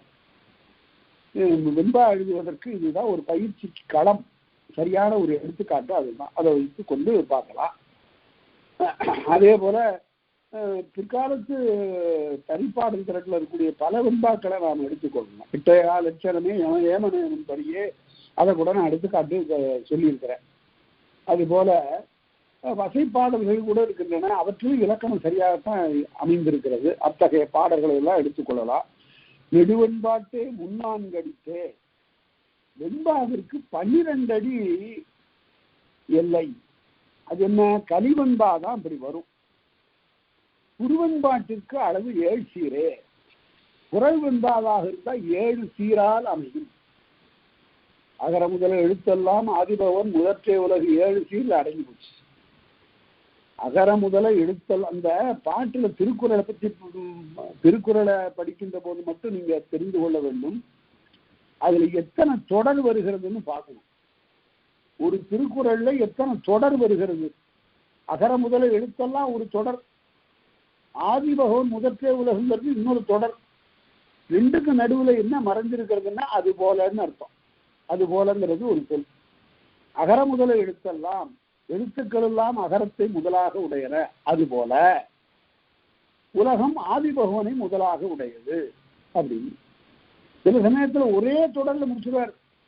கொண்டு போய் கிடுக்கிடுன்னு 7 சீர். ஆக 7 சீர் இருக்க வேண்டும் என்பது இலக்கணம் என்று பார்த்தோம். அடுத்தது அங்கத பாட்டு அளவு அவற்றோடு ஒக்கும். அங்கதத்தை பாட்டாக சமைக்கின்ற போது அங்கத பாட்டு வெண்பாது. அதற்கு சிறுமை 2 அடியும் பெருமை 4 அடியுமா அவ்வாறு வர வேண்டும். அப்புறம் இது வரையில அடி வரையறைகள்லாம் சொன்னார். அடி வரையறை அற்றவை கலிவெண்பாட்டு. இந்த கலிவெண்பாவுக்கு அடி வரையறை இல்லை, எழுதிட்டே போயிட்டே இருக்கலாம். நிறைய 1000 அடி வேணாலும் எழுதலாம். அதுதான் கலிவெண்பா. வெண்பாவிற்கு நேரிசை வெண்பான்னா 4 அடி, இன்னிசை வெண்பான்னா 4 அடி, சிந்தியல் வெண்பான்னா 3 அடி, குரல் வெண்பா என்றால் 3 அடி, பகருடை வெண்பா என்றால் 12 அடி, கலிவெண்பா என்றால் எல்லையே இல்லை, எவ்வளவு வேணாலும் எழுதலாம். கலிவெண்பாட்டு கைக்கிளை செய்யுள். கலிவெண்பாட்டுக்கு எல்லை இல்லை. கைக்கிளை செய்யுள். கைக்கிளை என்பது ஒருதலை காமம்னு பிற்காலத்தில் சொன்னாங்க. அது தொல்காப்பியர் சொல்லுகிற போது சொல்லெதிர் வரால் சொல்லி இன்புறுதல் புள்ளி தோன்றும் கைக்கிளை குறிப்பேன்னார். ஒரு பெண்ணிடத்து தோன்றுகின்ற காதலை இவன் சொல்லி சொல்லி உள்ளத்திலே மகிழ்கிறான், அதுதான் கைக்கிளை. அவ்வாறு கைக்கிளை செய்யுள். அப்புறம் செவி அறிவு, ஒருவனுக்கு அறிவுரையாக சொல்லுகின்ற செவி அறிவுறு பாட்டு, வாயுரை வாழ்த்து, புறநிலை வாழ்த்து, எல்லாம் எல்லாவற்றையும் விளக்க போறார். வாயுரை வாழ்த்து, புறநிலை வாழ்த்து என்றிவை தொகைநிலை மரபின் அடி இலை என்பது. இவற்றுக்கெல்லாம் அடி வரையறை கிடையாது, எத்தனை அடி வேணாலும் பாடலாம். அடுத்தது மறுப்பாய் என்று ஒரு வகை. இந்த மறுப்பா எப்படி வரும்? புறநிலை வாழ்த்து, வாயுரை வாழ்த்து, செவி அறிவுறு என 3 வகைப்படும் இந்த மறுப்பா. மறுப்பா இந்த 3 வகையாக பாடப்பெறும். புறநிலை வாழ்த்து, வாயுரை வாழ்த்து, செவி அறிவுறு, இந்த 3ம் எப்படி வரும்? வெண்பாயலினும் ஆசிரியலும் 2 கலந்து வரும். வெண்பாவில தொடங்கி ஆசிரியப்பாவில முடியும். பண்புற முடியும் பாதின இல்லை. இதை பற்றி காரிகளை சொல்லுகிற போது சொல்லுவார். பண்பார் புறநிலை பாங்குடை கைக்கிளை வாயுரை வாழ்த்து ஒன்பார் செவியறிவு என்று இப்பொருள் விசை ஊனமில்லா வெண்பா முதலாக வந்து அகவல் பின்னாக விளையும் என்றால் பண்பால் முடிமடவாய் மறுப்பா எனும் வையகமே என்பார். அதனால வெண்பா யாப்பல தொடங்கி ஆசிரிய பாவால முடிக்கிறது தான் மறுப்பான்னு பேர். எப்படி எடுத்துக்காட்டுக்கு ஏதாவது ஒன்று பார்க்கலாம். இப்போ புறநிலை வாழ்த்து, செந்தலிடை போந்து தேனார் நறுமுல்லை முன்றில் முகைதெரியும் முத்தனியும் தன்கோடு குண்டமர்ந்த கொல்லேற்தான் நிற்காப்ப என்றும். இதுவரையில எல்லாம் 4 சீர் கொண்ட ஆசிரியப்பாவா வந்தது. எப்படி முடியுது? முதல்ல வெண்பாவாக வந்தது. செந்தல் இடைபோந்து தேனார் நறுமுல்லை எல்லாம் 4 சீர் கொண்ட வெண்பாவாக வந்தது. முடியும் போது தீரா நன்றின் தேவர் சீர்சால் செல்வமுடு பொலி மெதி சிறந்தன்னு ஆசிரியப்பாவா முடிஞ்சது. வெண்பா முதலாக வந்து அகவல் பின்னாக விளையும் என்றால் வெண்பா யாப்பில தொடங்கி ஆசிரியப்பா யாப்பில முடிவதுதான் மறுப்பா புறநிலை வாழ்த்து என்று பார்த்தோம். அடுத்தது கைக்கலை மறுப்பா எப்படி இருக்கும் அப்படின்னா, ஒரு பெண்ணை பார்த்த உடனே சொல்லலாம், திருமுதல் வேறெரும்பும் தேங்கோதை வாடும் நெற்றி வேர்க்குது, கழுத்தில் அணிந்திருக்கிற மாலையில இந்த பூக்கள் எல்லாம் வாட்டம் தெரியுது, கால்கள் நிலத்துலதான் தோய்கின்றன, கண்ணும் இணைக்கின்றன, அதனால இவ நில உலகத்து பெண்ணாகத்தான் இருக்கணும், வான உலகத்திலிருந்து வருகின்ற தேவமாது இல்லை இவள் என்று சொல்லுகிறான். திருமுதல் வேறெரும்பும் தேங்கோதை வாடும் இருநிலம் சேவடியும் தோயும் அறிவறந்த போகிதல் உங்கனும் இணைக்கும் ஆகும் மற்றவை அகலிடத்து அணங்கே என்று வெண்பா முதலாக வந்து ஆசிரியர் பின்னாக வந்தது இந்த கைக்கலை பாட்டுல. அதே போல வாயுரை வாழ்த்தும் அதே போல வெண்பா முன்னால வந்து ஆசிரியர் வாயுரை வாழ்த்து என்ன, இவ்வாறு நீ வாழ்க, நீ இன்னென்னு செய்க, இன்னென்னு செய்யாதே என்று சொல்லுவதுதான் வாயுரை வாழ்த்து. பலமுறையும் ஓம்பப்படுவன கண்மின் சிலல் முறைக்கண் தோன்றி சுடர்மணி தேர்வுந்து நிலமுறையினாண்ட நிகரில்லார் மாட்டும் சில முறை அல்லது செல்வங்கள் இல்லார். ஐயா அரசரே, ஏராளமான செல்வத்தை சேர்ப்பதே பொழுதுபோக்காக கொண்டு அலைகின்றாயே, ஏன் இது தேவையில்லை, இந்த செல்வங்கள் எல்லாம் நிற்க மாட்டா என்று சொல்லுகின்ற அதுதான் வாயுரை வாழ்த்து. அதுவும் வெண்பா முதலாக வந்து அகவல் பின்னாக வரும். அடுத்தது செவியறிவுரு மறுப்பா.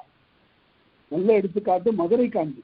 அது ஆசிரியப்பாவாக வந்திருந்தாலும் கூட இடையில வஞ்சியடிகள் நிறைய வருகின்றன. அது செவி அறிவு பொறுமை உடையது. பலமுறையும் ஓம்பப்படுவன கண்ணுன்னு அவர் சொல்றாரு.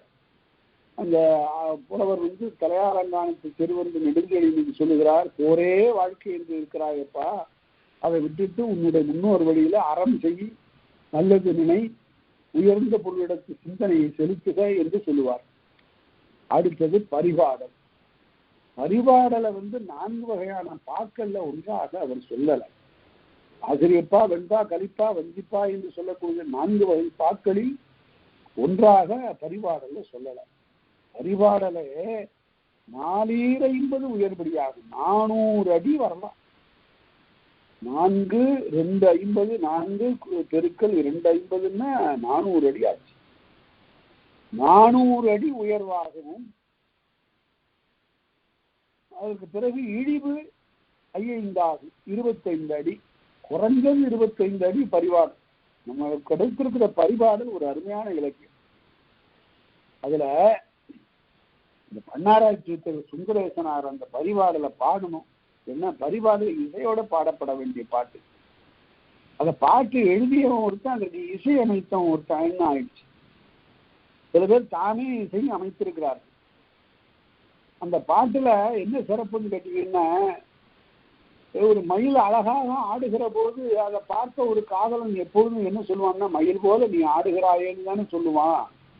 பரிபாடல் அப்படி இல்லை. நின்னே போலும் மண்ணையால நின்னே போலும் மாமயிலகல, அதாவது நின்னே போலும் மண்ணையால ஒன்ன போல மயிலாடிச்சுன்னா, ஒன்ன போல குயில் கூப்பிச்சுன்னா, அவ்வாறு அவளுக்கு முக்கியத்துவம் கொடுக்குறான், அவளுக்கு இன்றியமையாமை கொடுக்குறான், அவளுக்கு தலைமை கொடுக்குறான். அது பரிபாடல்ல பார்க்கலாம். பரிபாடல்ல கடவுக்காதலுடைய சிறப்பை பரிபாடல் உணர்த்துவது போல வேறு ஒரு இலக்கியம் உணர்த்தவில்லை. அதனால பரிபாடல் படிக்கத்தக்க ஒரு நூல் கிடைத்தது நமக்கு. 70 பரிபாட்டில் 26 பரிபாடல் 22 பரிபாடல் தான் கிடைத்திருக்கிறது முழுமையா. அடுத்தது இது வரையில அடிகளுடைய அளவு பற்றி எல்லாம் சொல்லிட்டே வந்தாரு. அளவியல் வகையே அனவகைப்படுகை. இதுதான் இதுவரையில சொல்லப்பட்ட அடிகளுடைய அளவு. பாட்டிற்குரிய அடிகளுடைய அளவு இத்தகையது என்று காட்டினார். இனிமே அடிவரை இல்லாதன முன்னாடியே நாம பார்த்தோம். பாட்டுரை நூலே வாய்மொழி பேசியே அங்கதம் முது சொல்லோடு ஆயுள் நிலத்தும் 7 வகையான இலக்கியங்களை காட்டினார். பாட்டு, உரை, நூல், வாய்மொழி, பிசி, அங்கதம், முது சொல் என்று இலக்கியம் 7 வகைப்படும் என்று காட்டிய பெருமான் அதுல இதுவரையில சொன்னதெல்லாம் பாவிற்குரிய அடிவரைகளே சொன்னார். பாட்டுக்குரிய அடிகளையே சொன்னார். 3 அடியான அமைவது, குறைந்த அளவுல அமைவது ஆசிரியப்பா. ஆசிரியப்பா 1000 அடி வரையில பாடலாம். அதே போல கலிவெண்பாவுக்கு எல்லை எத்தனை அடி வேணாலும் பாடலாம் என்றெல்லாம் சொல்லிக் கொண்டு வந்தவர் இப்ப அடிவரை இல்லாத இலக்கியம் 7 இலக்கியம் சொல்லியிருக்காருல்ல. அதுல 7 நிலத்து எழுந்த செய்யுள் தெரியும். 7 வகையாக அமைந்த இலக்கியங்களை ஆராய்ந்து பார்த்தால் அடிவகை இல்லன 6 முடிவ. அடிவரையறை இல்லாதன 6. அது பாட்டை தவிர்த்த மற்ற 6 இலக்கிய வகைகளுக்கும் அடிவரையறை கிடையாது. அவைதான் நூலினான நூல் என்று சொல்லப்படுவதற்கு அடிவரையறை கிடையாது. ஒரு 150 பக்கத்துல ஒரு புத்தகம் எழுதி கொடுங்கன்னு கேட்கறாங்க. இப்ப எதை பற்றி? சங்க இலக்கியத்தை பற்றி 150 பக்கத்துல ஒரு புத்தகம் வேணும். டெல்லியில இருக்கிற செய்தித்துறைக்கு அதை கேட்டாங்க. நீங்க பல ஆளுகள் இருக்கும் போது நான் எப்படி இப்ப எழுதுறது இல்லை, நீங்க எப்போ வேணாலும் எழுதி கொடுங்க என்று சொல்லியிருக்கிறார்கள். 150 பக்கம் சங்க இலக்கியத்தை சாறு பிழிந்து இதுதான் சங்க இலக்கியம், இதுக்குள்ளார இருக்கிற செய்திகள் எல்லாம் படித்தா சங்க இலக்கியத்தினுடைய நுட்பங்கள் எல்லாம் தெரியும் என்று அதனுடைய வரலாற்று நிலையிலும் உள்ளடக்க நிலையிலும் யாப்பு நிலையிலும் அணிநிலையிலும் பிறவற்றானும் அது அமைந்த பாங்கை எல்லாம் எடுத்து சொல்லுகின்ற 150 பக்கத்துல சங்க இலக்கியம் ஒரு அறிமுகம் என்ற ஒரு நூல் இப்ப எழுத தொடங்கி இருக்கிற. எப்போ முடியுதோ அப்ப அவர்களுக்கு கொடுத்துருவேன். அதே போல அவங்க an introduction to the study of தொல்காப்பியம்னு ஆங்கிலத்துல ஒரு நூல் கேட்டிருக்கிறாங்க. அதுவும் 150 பக்கம். தொல்காப்பியத்தினுடைய சாரம் முழுமையும் அந்த நூல்ல இருக்கணும். அது ஆங்கிலம் படித்தவர்கள், வெளிநாட்டில் இருக்கிறவர்கள் எல்லாம், அயலவர்கள் எல்லாம் அறிந்து கொள்ளக்கூடிய வகையில் இருக்கணும். அந்த நூலும் எடுத்து தொடங்கி அது ஒரு பக்கத்தில் நடந்தது. இப்படி பலவேறு வகையான பணிகள்ல இறைவன் என்னை சிக்க வச்சுட்டான். அதனால நேரம் திரும்புவதற்கு அப்பால் திரும்புவதற்கு நேரம் இல்லாத ஒரு நெருக்கடி. சின்னாய் பல்வெளி சிற்றறிகின்றர்னு சொன்னார். அது போல இதற்கிடையில பல வகையான உடல் வருத்தங்கள்லாம் இருக்கின்றன. அப்படி பார்க்கும்போது நூல் என்று சொல்லப்படுவதற்கு அடிவரையறை இல்லை. நான் 150 பக்கம்னு சொல்றேன் பாருங்க, 200 பக்கமும் எழுதலாம், 250 பக்கமும் எழுதலாம். அவ்வாறெல்லாம் பக்கம் உங்கள் போகலாம், அடிகளும் போகலாம். அதற்கு அடிவரையறையெல்லாம் கிடையாது நூலுக்கு. நூலினான உரையினான அதே போல உரையும் அப்படித்தான். ஒரு நூலுக்கு எழுதுகின்ற உரை இருக்கு பாருங்க. அது இப்ப இந்த வீரமாமுனிவர்ங்கிற ஒரு சேம்பாவணியை எழுதினார். ஒரு நுட்பமான செய்தி உங்களுக்கு சொல்றேன். வீரமாமுனிவர் சேம்பாவணியை எழுதினார். இந்த பின்னால யாராவது இதுக்கு உரை எழுதி நான் நினைச்சதுக்கெல்லாம் நேர்மாறா ஏதாவது எழுதிட்டா என்ன பண்றதுங்கிற கவலை அவருக்கு வந்துட்டு. அதனால நூலை எழுதிய அவரே உரை எழுதிட்டார் சேம்பாவணிக்கு. ரொம்ப சரியான செயல் அது. ஆசிரியர் என்ன நினைக்கிறாரோ தெரியலையேன்னு எல்லாம் நினைக்காம வேறு யாரும் எழுதுனா அவ்வாறு நினைக்க தோன்றும். அவ்வாறு இல்லாம எழுதினாரு. அதனால ஆசிரியனே உரை எழுதலாம், பிறரும் உரை எழுதலாம். அதற்கு அந்த உரைக்கு அளவு இல்லை. நொடியோடு அதே போல வாய்ப்பு கிடைச்சா பாருங்க. ஏன்னா இப்ப மறு அச்சு ஆகல. மறு அச்சு செய்யப்பட வேண்டிய அருமையான நூல்கள் எல்லாம் அச்சு படலை. வாய்ப்பு கிடைச்சா பாருங்க. பெரிய புராணத்துக்கு முதல்ல உரை எழுதியவர் திருவிக்கா எழுதினார். திருவிக்கா உரை எழுதுகின்ற காலத்து அவர் சொல்லுகிறார், தொடக்க காலத்துல நான் திருமணம் ஆகாத காலத்துல பெரிய புராணத்தை அணுகிய முறை வேறு. ஒரு 6 ஆண்டு காலம் என்னுடைய மனைவியோடு நான் வாழ்ந்த காலத்தில் அவரிடமிருந்து பல வகையான அரும் பண்புகளை எல்லாம் அறிந்து இல்லற மாண்பினை உணர்ந்து அதற்கு பிறகு நான் பெரிய புராணத்திற்கு உரை எழுதுகிற போது அதனுடைய நிலை வேறு. உள்ளம் பண்பட்ட நிலையில் எழுதப்பட்ட அந்த பின் உரை இருக்குத பெரிய புராணத்திற்கு, அதற்கும் முன்ன எழுதக்கூடிய உரைக்கும் வேறுபாடு இருந்ததுன்னு எழுதினார். அவர் குறிப்புரையாக எழுதினார். அதற்கு பிறகு பெரிய புராணத்திற்கு விரிவுரையாக சிவகவிமணி சுப்பிரமணிய முதலியார் அவர்கள் மிகப்பெரிய விரிவுரையாக பல தொகுதிகள் எழுதினார். அருமையான உரை. ஒரு வழக்கறிஞர் ஆதலால் பல இடங்களில் நுட்பமாக உள்ளே அப்படியே புகுந்து புகுந்து பார்த்து அணுவாக நோக்குதற்காரணம் நோக்கணப்படுமே என்றார் போல உரை எழுதியிருக்கிறார். அந்த உரையை பாருங்க. பெரிய புராணத்தை படிக்கணும்னு யாரும் நினைத்தீர்கள், ஆனால் அந்த சிவகவிமணி சுப்பிரமணிய முதலியாருடைய உரையை பாருங்க. எந்த ஒரு புராணத்திற்கும் பார்க்கலாம். புராணத்திலே ரொம்ப பெருசு ஞானசம்பந்தர திருஞான சம்பந்தருடைய புராணம். பிள்ளை பாதி புராணம் பாதிமா. 63 நாயன்மார்கள்ல இந்திய 62 நாயன்மார்களுடைய வரலாறு பாதி, திருஞான சம்பந்த நாயனாருடைய வரலாறு பாதி. இவருக்கும் 16 வயது தான் இருந்திருக்கிறார். ஏராளமா பாடியிருக்கிறார். அதனால அது மிக விரிந்த உரை. நொடியோடு உணர்ந்த திசையினான. அதே போல விடுகதைக்கும் இவ்வளவுன்னு எல்லாம் இல்லை. 2 அடியில சொல்லலாம், 5 அடியில சொல்லலாம், 10 அடியில சொல்லலாம். ஏது முதலிய முதுமொழியான பழமொழியும் அப்படித்தான். மறைமொழி கிடந்த மந்திரத்தான கூற்றடை வைத்த குறிப்பிரான இவற்றுக்கெல்லாம் அடிவரையறை என்பது இல்லை. நிறைமொழி மாந்தர் ஆணையிற் கிடந்த மறைமொழிதாமே மந்திரம் என்ப. மந்திரங்கிறது மிகப்பெரிய சான்றோர்கள் சொன்ன மொழி, அதுதான் மந்திரம். வழிபாட்டு மந்திரங்கள் எல்லாம் அருமையா இருக்கு. நான் ஒன்று சொல்லுகிறேன், நினைத்து பாருங்க. 10 பாட்டை கையில வச்சிருந்தீங்கன்னா எப்பொழுதாவது எடுத்து பாருங்க. திருமுருகாற்றுப்படையில மந்திரம் போல சொல்றார். மலைமகள் மகனே மாற்றார் ஊற்றே அந்த அளவிற்கு அறிந்தோர் சொல்மலை வெல் எழுதடக்கை சால் பெரும் செல்வ. இது சொல்லி வழிபாடு செய்ய வேண்டியது தானே. இது சொல்லி இறைவனுக்கு மலர் தூவ வேண்டியது தானே. இதை விட சிறந்த மந்திரம் எங்க இருக்கு? குன்றம் குன்ற குன்றார் கொற்றத்து வெற்றிவேல் தடக்கை கொற்றவை சிறுவர் என்று மிக அருமையாக அந்த மந்திரம் போல அமைந்திருக்கிறது திருமுருகாற்றுப்படை. திருமுருகாற்றுப்படை பல இல்லங்களிலே வழிபடு நூலாக இருந்தது. திருமுருகாற்றுப்படை சொல்லி விட்டுத்தான் அந்த கடமைகளை தொடங்குவார்கள். அப்படியெல்லாம் படித்திருக்கிறார். அதனால மிக ஒரு உயர்ந்த நூல். அதற்கெல்லாம் அது உரை எழுதுகின்ற போது அளவுல அதுக்கு ஒன்றும் அளவில்லை. அவற்றுள் நூலனப்படுவது நுகலங்காலை. இப்ப 7 இலக்கியத்துல பாட்டு முடிச்சுட்டாரு, 6 இலக்கியத்தை சொல்ல போறாரு. அவற்றுள் நூலனப்படுவது நுகலங்காலை. இந்த நுவல்கள் இருக்கு பாருங்க, அந்த சொல்ல பாருங்க. நுவல், நுவல்னா சொல்லு, சொல்லுன்னு பொருள். சொல்வாயாக என்ன பொருள். அந்த நுவலுங்கிறதுல இருக்கிற முதல் 2 குறிவும் ஒரு நெடில் ஆயிடும். பகுதி பாதி என்றாவது போல, தொகுப்பு தோப்பு என்றாவது போல, மிகுதி நீதி என்றாவது போல, இந்த 2 எழுத்தும் ஒரு எழுத்தாயிடும். நுவல் என்பது நூல்னு ஆகும். சொல்லப்படுவதுன்னு பொருள், சொன்னது என்று பொருள். நுவல் நூலனப்படுவது நுவலுங்காலை முதலும் முடிவும் மாறுகோளின்றி. அதுல வரக்கூடிய செய்திகள் ஒன்றுக்கொன்று முரண்பாடு இல்லாம இருக்கணும். முரணறுத்து எழுதிய முதநூல் என்று எழுதுவார். முரண்பாடு இல்லாமல்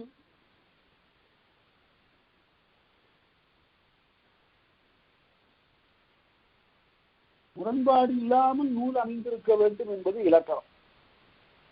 புதுமை பித்தன் கதை எழுதும்போது சொன்னாரு, அவ்வப்போது அந்தந்த வாரத்துக்கு எழுதி கொடுப்பாராம். ஒரு 4 வாரம் கழித்து எழுதி கொடுக்கும்போது அந்த அச்சுக்கோப்பவர் சொன்னாராம், ஐயா இதுல வர்ற பாத்திரம் நீங்க 2வது வாரத்திலே எழுதும்போது செத்து போயிட்டதா எழுதிக்கிறீங்க, இப்ப மறுபடியும் திரும்ப அந்த பாத்திரம் வருதுன்னு கேட்டாராம். ஆஹா மறந்து போயிட்டேன் ஐயா, எனக்கு நினைவில் இல்லைன்னு சொன்னாரு புதுமை பித்தர். அது அவரே எழுதியிருக்காரு. அதனால செத்த பாத்திரம் எல்லாம் உயிர்த்து வரக்கூடாது. முதலுக்கும் முடிவுக்கும் மறுதலையாக இருக்கக்கூடாது. முதலும் முடிவும் மாறுகோளின்றி தொகையிலும் வகையிலும் பொறுமை காட்சி. அந்த தொகுத்தல் வகுத்தல் இருக்கணும். ரொம்ப சிறப்பு பெரிய புராணத்துல. பெரிய புராணத்துக்கு முதல் நூல் 2. ஒன்று திருத்தொண்ட தொகை என்று சொல்லப்படுகின்ற சுந்தரர் எழுதிய நூல். அதுல ஒவ்வொரு நாயன்மாரை பற்றியும் ஓரடி அல்லது 2 அடி தான் சொல்லுவார். கொள்ளைவாள் அந்தனதும் அடியார்க்கும் அடியேன், திருநீலகண்டத்து குயவனார்க்கு அடியேன், இல்லையே என்னாத ஏற்பகைக்கு அடியேன், இளையாந்தன் குடிமாறன் அடியார்க்கும் அடியேன்னு ஒவ்வொரு அடியாரை பற்றியும் ஒரு அடி சொன்னார். அதை பின்னால வந்த நம்பியாண்டார் ஒவ்வொரு அடியாரை பற்றியும் 1-2 பாக்களாக எழுதினார். அதுக்கு பேர் திருத்தொண்டர் திருவந்தாதி. இந்த 2 நூல்களையும் கொண்டு சேக்கிழார் பெரிய புராணம் எழுதினார், திருத்தொண்டர் புராணம் எழுதினார். அதனால் அது மிக விரிவாக அமைந்தது. அது இவ்வாறு தொகையும் வகையும் மாறுகோள் இல்லாமல் முடிகிறது. உள்ளின்று அகன்ற உரையோடு உணர்ந்து உள்ளே அதற்குரிய உரைத்தன்மையோடு சேர்ந்து நுண்ணிதன் விளக்கல் அது அதன் பண்பே. சரி, அதுவேதானும் ஒரு நாள் வகைத்தே, அதுவேதானும் ஒரு நாள் வகைத்தேன்னு இருக்கணும். பிழையா இருந்தா திருப்பிங்க. அதுவேதானும் ஒரு நாள் வகைத்தே 4 வகைப்படும் நூல். ஒரு பொருள் முதலிய சூத்திரத்தானும் சூத்திரமாக இருக்கணும் நூலு. இனமொழி கிடந்த ஓத்தினானும், ஓத்துன்னா இயல்பு பொருள், சூத்திரம் இயல். பொதுமொழி கிடந்த படலத்தானும், படலம் என்ற பிரிவு. 3 உறுப்பு அடக்கிய பிண்டத்தானும், இந்த 3ம் சேர்ந்தது பிண்டம். இந்தவாறு ஒரு நூல் அமைய வேண்டும். சூத்திரம், ஓத்து என்று சொல்லப்படுகின்ற இயல், படலம், பிண்டம், இந்த 3ம் சேர்ந்த பிண்டம். பிண்டம்னா அப்படியே பிடிச்சு போடுறது, மொத்தமா ஒரு திரட்சி, அதுக்கு பேர் பிண்டம். இவ்வாறு அமைவதற்கு பெயர்தான் நூல் என்று சொன்னார். அப்புறம் சூத்திரம்னா என்ன? சூத்திரம் தானே ஆடி நிழலின் அதிக தோன்றி. கண்ணாடியில பார்த்தா நம்முடைய உருவம் எல்லாம் முழுக்க தெரிஞ்சது. இந்த இடத்துலதான் நான் நினைத்து பார்க்கிறேன். திருவானந்த வாரியார் அவர்கள் சொல்லுவார், அதாவது மிக கடினமான பொருளை எல்லாம் எளிமையாக விளக்குவதில் அவருக்கு நிகரான ஒருத்தர். இந்த நாட்டில் சமய உணர்ச்சி, இறை வழிபாட்டு உணர்ச்சியும் இளைஞர்களிடையே பரவியதற்கு முதற் காரணமாக இருந்தவர் அடிகளார் கிருபானந்த வாரியார். ஒரு தடவை சொன்னாரு, பச்சையப்பா இங்கு வாப்பான்னு. அதாவது அவர் கற்பனை அதெல்லாம். பச்சையப்பன்னு ஒருத்தர் தானா, அவனை கூப்பிட்டாரான், பச்சையப்பா இங்கு வாப்பா. பச்சையப்பா உனக்கு நான் பல செய்திகளை எல்லாம் எடுத்து சொல்ல வேண்டும் என்பது என்னை இச்சையப்பாம்பார். எதுக எப்படி போடுறாரு பாருங்க. பச்சையப்பா உனக்கு பல வகை செய்திகளை எல்லாம் சொல்ல வேண்டும் என்பது நீ இச்சையப்பா, ஆனால் நீ பேசுவதெல்லாம் கொச்சையப்பாம்பார். அவன் வேற என்னமோ பேசிட்டு இருக்கான். அதனால உனக்கு நான் பெரிய செய்திகளை எடுத்து சொல்லுகிறேன்னு சொல்றாராம். உன்னுடைய உடம்பை கண்ணாடியில் பார்க்கின்ற போது எல்லாம் தெரிகிறதா? தெரியுதா? உன் முதுகு தெரிகிறதா? தெரியல. இது எதுக்கு சொல்றாரு? கண்ணாடியில் பார்க்கின்ற போது உன் உருவம் எல்லாம் தெரிகிறதா? தெரிகிறதா? முதுகு தெரிகிறதா? தெரியலே சாமி. முதுகு தெரிவதற்கு என்ன செய்ய வேண்டும் கேட்டார். அவனுக்கு ஒன்றும் தெரியல. பின்னாலேயும் ஒரு கண்ணாடி வைத்து பார். முன்னால ஒரு கண்ணாடி, பின்னால ஒரு கண்ணாடி வையினார். இது எதுக்கு சொல்றாரு? அப்பதான் சொல்றாரு, முன்னால இருக்கிற தன்னை உணர்வதற்கு முன்னால் இருக்கின்ற கண்ணாடி திருவருள். முன்னாலம் இந்த கண்ணாடி திருவருள், பின்னாலே வைக்கப்பட்ட கண்ணாடி குரு அருள். ஒரு ஆசிரியன் முகமாகத்தான் எல்லாவற்றையும் அறிந்து கொள்ள வேண்டும். ஒரு நல்ல ஆசிரியன் கிடைத்து விட்டானே, ஆனால் அதனை விட ஒரு பெரிய வரம் யாருக்கும் நினைக்காது. நூலை எவ்வளவு தூரம் முட்டி முட்டி படித்தாலும் விளங்காத பகுதிகள் தோன்றும். அவற்றை ஐயங்கள் எல்லாம் கேட்டு தெரிந்து கொள்ளக்கூடிய நிலை வேண்டும். குமரகுருபரர் அப்படித்தான் படித்தார். பல இடங்கள் அவரால் உணர முடியவில்லை. கடைசியில தர்மபுரத்திற்கு வந்து மாசிலாமணி தேசிகரை குருவா கொண்டு அவற்றையெல்லாம் உணர்ந்தார் என்பது வரலாறு. அதனால அவர் சொன்னார், முன்னால் இருக்கக்கூடிய கண்ணாடி திருவருள் என்றால் பின்னால் இருக்கக்கூடிய கண்ணாடி குரு அருள். திருவருள் காரணமாகவும் குருவருள் காரணமாகவும் மெய் பொருளை உணர வேண்டும் என்பதுதான் இறைவனுடைய கட்டளை என்று அவர் பேசுவார். சரி, அவ்வாறு ஆடி நிழலின் அறிய தோன்றி நாடுகளின்றி பொருள் விளங்க யாப்பினில் தோன்ற யாத்தமைப்பது சூத்திரம். அதனால ஒரு சூத்திரத்திற்குள்ளார எல்லா பொருளும் அடங்கி இருக்க வேண்டும், அதை எடுத்து சொல்ல வேண்டும். அடுத்தது ஓத்து என்று சொன்னார். ஓத்துன்னு இயல், என்று. ஓதுதல் அதிலிருந்து வந்தது ஓத்து. ஓதப்படுவது. நேரின மணியை நிரல்பட வைத்தாங்க. ஒரே வகையான மணிகளை ஒன்றாக அப்படியே வரிசையாக வைத்தது போல ஓரின பொருளை ஒரு வழி வைப்பது, ஒரு இனத்தை சார்ந்த பொருளை வரிசையாக வைத்து நூல் செய்வது ஓத்தன முடிவு உயர்மொழி புலவர். ஒரே வகையான பொருள்களை சொல்லி செல்ல வேண்டும். அறத்துப்பால் என்று சொன்னால் எவையெல்லாம் அறங்கள்? செய்நெஞ்சி அறிதல் ஓர் அறம், தீவினை அச்சம் ஓர் அறம், ஒப்புரவறிதல் ஓர் அறம் என்று இப்படி பல வகையான மணிகளை போன்ற அறங்களை எல்லாம் ஒரு சேர போட்டார் திருவள்ளுவர். அது அறத்துப்பால் என்று ஒரு பகுதியாயிற்று. அதுபோல அடுத்தது படலம் என்றால் அதிகாரம் என்று பொருள். அந்த அதிகாரம் என்ன பொருள் பாருங்க. அதிகாரம் அப்படின்னு சொல்லதிகாரம், எழுத்ததிகாரம், அதிகரித்தலை உடையது, விலைக்கு செல்வதுன்னு பொருள். அதிகாரம் அதிகரித்தலை. அதனால ரொம்ப அதிகமான ஒரு ஆற்றல் உடையவன் அல்லது கட்டளை பிறப்பிக்கக்கூடிய கடப்பாடு உடையவனுக்கு அதிகாரின்னு பெயர். அதெல்லாம் தமிழ் சொல் தான். அதிகாரி, அதிகாரம். ஒரு நெறியின்றி விரவிய பொருளால் பொதுமொழி தொடரின் அது படலமாகும். ஒரு நெறியின்றி விரவிய பொருளால் பல வகையான பொருள்களை விரவி வருவது அதிகாரம், சிறப்பதிகாரம். ஏன் அதுல என்ன ஒரு நெறி இல்லாமல் என்ன விளக்கியிருக்காரு? 3 பொருளை விளக்கியிருக்காருல்ல. இதுல ஊழ்வினை உறுத்து வந்து ஊட்டும் என்பதும், உயர்சால் பற்றி உயர்ந்தோர் தொழும் என்பதும், அரசியல் விளைத்தோருக்கு அறம்பூற்று ஆவதும் என்பதும், நாட்டு இவற்றை கொண்டு நாட்டோர் பாட்டுடை செய்துள்ளார். அதனால பலவேறு வகையான செய்திகளை சொல்லுவதுதான் அதிகாரம், சிறப்பதிகாரம். சினிமாவுக்கு ஒரு வசனம் எழுதுகிற போது ஒருத்தர் எழுதியிருக்கார், ஆர்.கே. சண்முகம். இவருடைய அதிகாரம் என்ன, சிலப்பதிகாரமா நிலைத்து நிற்பதற்குன்னு கேட்பான். அதனால சிலப்பதிகாரம்னா நிலைத்து நிற்கக்கூடிய அதிகாரம் உடையது. அடுத்தது பல இன பொருள்களுக்கும் இடம் கொடுப்பது தான் இந்த அதிகாரம். இப்ப கிளவியாக்கம்ங்கிறது ஒரு அதிகாரம். கிளவியாக்கத்திலிருந்து கிளவியாக்கம்ங்கிறது ஒரு இயல். கிளவியாக்கம் அதற்கு அடுத்தபடி உங்களுக்கு நன்றாக தெரியும். வேற்றுமையல், வேற்றுமை மயங்கியல், பெயரியல், வினையியல், இடையல், உரியல், எச்சையல், அது எல்லாம் சேர்ந்ததுதான் சொல்லதிகாரம். பல இன பொருளும் இடம்பெறுவது அதிகாரம், சொல்லதிகாரம். அதுபோல பிண்டம் என்பது மேலே சொன்ன 3ம் சூத்திரம், ஓத்து, படலம், இந்த 3ம் சேர்ந்து வருவதற்கு பெயர், 3ஐயும் ஒரு சேர எண்ணுவதற்கு பெயர் பிண்டம் என்று சொல்லப்படும். அடுத்தது இப்ப இதெல்லாம் ஒவ்வொன்றா சொல்லுங்க. சூத்திரம் சொன்னார், அதற்கு பிறகு படலம் சொன்னார், அதாவது ஓத்து சொன்னார், அதற்கு பிறகு பிண்டம் கூறினார். அடுத்தது உரை பற்றி சொல்லுகிறார். இந்த நூற்பாவை நிட்டூர் செய்து கொள்ளுங்க. உரை என்றால் என்னன்னு தெரியும். யாரு கேட்பாங்க உரை என்றால் என்ன அப்படின்னு. உரை என்றால் பொருள் சொல்லுவது என்று மட்டுமல்ல, அது எத்தனை வகைப்படும் என்று காட்டுகிறார் தொல்காப்பிய ஆசிரியர்.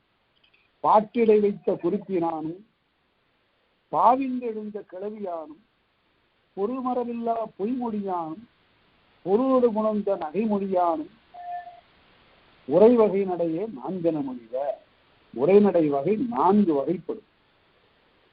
ஒரு 3000 ஆண்டுகளுக்கு முன்பு ஒரு உரைநடையை 4ஆக இப்படி பகுத்து சொல்லுகின்ற ஒரு நிலையை வேறு எந்த மொழியிலையும் பார்க்க முடியாது. 4 வகையான உரைநடை. அது பாட்டிடை வைத்த குறிப்பினாலும், பாட்டுக்கு நடுவில் வருகின்ற சிறு சிறு விளக்கம், பாட்டின் இடையே வருகின்ற உரை. அதுக்கு எடுத்துக்காட்டு பார்த்தீங்கன்னா, சிலப்பதிகாரத்துல செய்யுளா எழுதிக்கிட்டே ஒரு குமரியோடு வட இணையத்து ஒரு மொழி வைத்து உலகாண்ட சேரலாத திகழொளி ஞாயிற்று சோழன் மகளின்ற மைந்தன், இது உரைநடை. இது பாட்டுக்கு நடுவுல வருகிற உரைநடை. அதான் பாட்டிடை வைத்த குறிப்பினானும், பாவிந்தெழுந்த கிளவியானும். பாட்டே இல்லாம ஒரே உரைநடை, அது இறையனார் கலவியல் உரை மாதிரி, இறையனார் கலவியல் உரை போல. அடுத்தது பொருள் மரபில்லா பொய்மொழியானும், பொருள் மரபில்லாத கற்பனை கதை போல்வன. வீரமாமுனிவர் ஒரு குருவினுடைய கதையை எழுதியிருக்கிறார். இந்த குருவுக்கு அறிவில்லை, குருவினுடைய சீடர்களா அறிக்கூடிய 7 இல்லை. பேதை, நடையன், மட்டி ஆகியவர்கள்லாம் சீடர்களாக இருக்கிறார். இந்த குருவை இவர்கள் நடத்தி அழைத்து கொண்டு போகிறார்கள். அதற்கு பிறகு பார்க்கிறார்கள், குருவுக்கு ஒரு குதிரை வாங்கினா என்னன்னு. கையில அதிகமா காசு இல்லை. இருக்கிற காசை கொண்டு பெரிய குதிரை வாங்க முடியாது, குதிரை குட்டி ஒன்று வாங்கி வளர்த்து விடலாம் என்று கருதி அப்படி போய் கொண்டிருக்கிற போது பரங்கிக்காய் நிறைய போட்டு வித்துக்கிட்டு இருக்கிறான். இந்த முட்டாள்கள் அங்கிருந்து போய் இது என்னன்னு கேட்கறாங்க. அவன் வேண்டும் என்ற குதிரை முட்டைங்கிறான். இந்தலா குதிரை முட்டைன்னு சொல்றான். அடடை, இதைத்தாயா நாங்க தேடிட்டு வந்தோம்னு சொல்லி இருக்கிற காசை கொடுத்து இந்த பறவைக்காயை வாங்கி தலையில வைத்துக் கொண்டு போகிற போது காட்டு புதர் வழியே சென்று கொண்டிருக்கிற போது பரங்கிக்காய் கீழே விழுந்து உடைஞ்சு, உடையிற இடத்துல இந்த புதர்ல இருந்து ஒரு முயல் புறப்பட்டு வேகமா ஓடுது. இந்த பரங்கி முட்டையில இருந்துதான் இந்த குதிரை குட்டி ஓடுது, இதை விடாத பிடின்னு சொல்லி போய் துரத்தி துரத்தி துரத்தி போய் கால் நொந்து முள்ளெல்லாம் தைத்து களைத்து போய் கடைசியில் அவர்களே தேடி ஒருவரை ஒருவர் தேர்த்தி கொள்வார்கள். குட்டியிலே இவ்வளவு வேகமா இருந்தா இது வேகமாக ஓடுனா என்ன ஆகும்? நல்ல வேலைடா பொழைச்சோம்னா. இந்த மாதிரி ஒரு முட்டாள்களுடைய கதையை வீரமாமுனிவர் எழுதியிருக்கிறார் உரைநடையில. அது பொருள் மரபற்ற கற்பனை கதை. அடுத்தது பொருளோடு புணர்ந்த நகைமொழியாகும். ஒரு பொருளை உணர்த்த நகைச்சுவையோடு சொல்லுவது வினோதரசனஞ்சரி மாதிரி. அதுல கம்பன் கதையை எழுதியிருப்பாரு. சிங்காரவேலு முதலியார் எழுதிய வினோதரசனஞ்சரி. அது ஒரு அருமையான உரைநடை நூல். அந்த நூல்ல பல கதைகளை எல்லாம் அவர் சொல்றார். தமிழ் சார்ந்த கதைகள் பலவற்றை எல்லாம், அதெல்லாம் கற்பனை கதை தான். அவ்வாறு வருவது இவ்வாறு 4 வகைப்படும் உரைநடை என்பது. அந்த உரை அதுவேதானும் இருவகைத்தாகும். அதுல இந்த உரை என்பது இந்த இடத்துல பேச்சு. அது எந்த இடத்துல வருகிறது என்றால் அதாவது அகப்பொருள்ல வருகின்ற உரை என்பது 2 வகைப்படும். அது மகளிருக்கு மகளிர் உரைப்பன, மைந்தர் உரைப்பன என்று 2 வகைன்னு சொன்னாரு இளம்பூர்ணர். பேராசிரியர் மேலே சொல்லப்பட்ட 4 வகை உரைநடைகளும் 2 வகைப்படும் என்று அவர் சொல்லுவார். எப்படி இருந்தாலும் முன்னவை ஒரு வகை, பின்னவை கதை வகை. முதல்ல சொன்னது 2ம் ஒரு வகை, பின்னாடி கதையாக வரக்கூடிய உரைநடை. ஒன்றே மற்றும் செவிலி குறித்தே. செவிலி அதிகமாக பேசக்கூடியவளாக இருப்பாள், அவள் சொல்லுவது உரை. அடுத்தது ஒன்றே யாருக்கும் வரைநிலை இன்றே. ஆடவர்கள் சொல்லுகின்ற உரை, அது யார் வேணாலும் சொல்லலாம். பாணன் சொல்லலாம், பாங்கன் சொல்லலாம், மற்றவர்கள் யாரும் சொல்லலாம். அவ்வாறு வருவதும் உரையாகும். அடுத்தது பிசி ஒப்பொடு புணர்ந்த ஓமத்தானும். ஒரு ஒப்பு பொருளை காட்டி சொல்லுகின்ற ஓமையாலும், தோன்று சிறந்த துணியினானும், துணிந்து உறுதிப்பட சொல்லுகின்ற பொருளாலும் எந்திரு வகைத்தே பிசி நிலை வகையே. பிசி என்ற விடுகதை 2 வகைப்படும். எப்படி? ஒப்பொடு புணர்ந்த ஓமத்தானும், அச்சு போல் பூ பூக்கும், அமலே என்ன காய் காய்க்கும். இது ஒரு ஓமையாக சொல்லுவது. எப்படி? அச்சு போல் பூ பூக்கும் என்பது வானத்தில் இருக்கக்கூடிய மீன்களை சொல்லுவது. அச்சு போல பூ பூக்கும், அமலே என்ன காய் காய்க்கும். நிலா, வானத்து மீனையும் நிலாவையும் இப்படி ஒரு விடுகதையாக சொல்லுவதற்கு முதல் வகை. 2வது வகை, அது ஒன்று சிறந்த துணிவினானும், ஆழமாக எண்ணி பார்த்தால் புலப்படக்கூடியதாக இருக்கு. நீராடான் பார்ப்பான் அப்படின்னு சொன்னா நெருப்பை சொல்லுவது. அவன் தண்ணீர்ல ஆடமாட்டான். நீராடான் பார்ப்பான்னா இது ஒரு பார்ப்பானை குறித்தது அல்ல, இது நெருப்பை குறித்தது. இவ்வாறு சொல்லுவதற்கு பெயர் இவ்வாறு. 1000 காக்கைக்கு ஒரு கல்லுன்னா காக்கையை விரட்டுறதுக்கு ஒரு கல்லு போதும்னு பொருள் அல்ல. கோடையாக இருக்கக்கூடியவர்களை ஒரு சொல்லால விரட்டிடலாம். அதுபோல அவ்வாறு நீராடான் பார்ப்பான் என்பது நெருப்பை குறித்தது. முதுமொழி என்பது பழமொழி. நுண்மையும் சுருக்கமும் ஒளிவுடைமையும் மென்மையும் என்பவை விளங்கத் தோன்றி குறித்த பொருளை முடித்தற்கு வரும் ஏது முதலிய முதுமொழி என்ற ஒரு காரணத்தோடு சொல்லப்படுவது முதுமொழி. அதுல நுணுக்கம் இருக்க வேண்டும், சுருக்கம் இருக்க வேண்டும், புலப்படுகின்ற பொருளால் அமைந்த ஒளி இருக்க வேண்டும், உண்மையான சொற்களால் அமைய வேண்டும். எல்லாம் பழமொழி என்ற ஒரு இலக்கியத்தை நாம் பெற்றிருக்கிறோம்.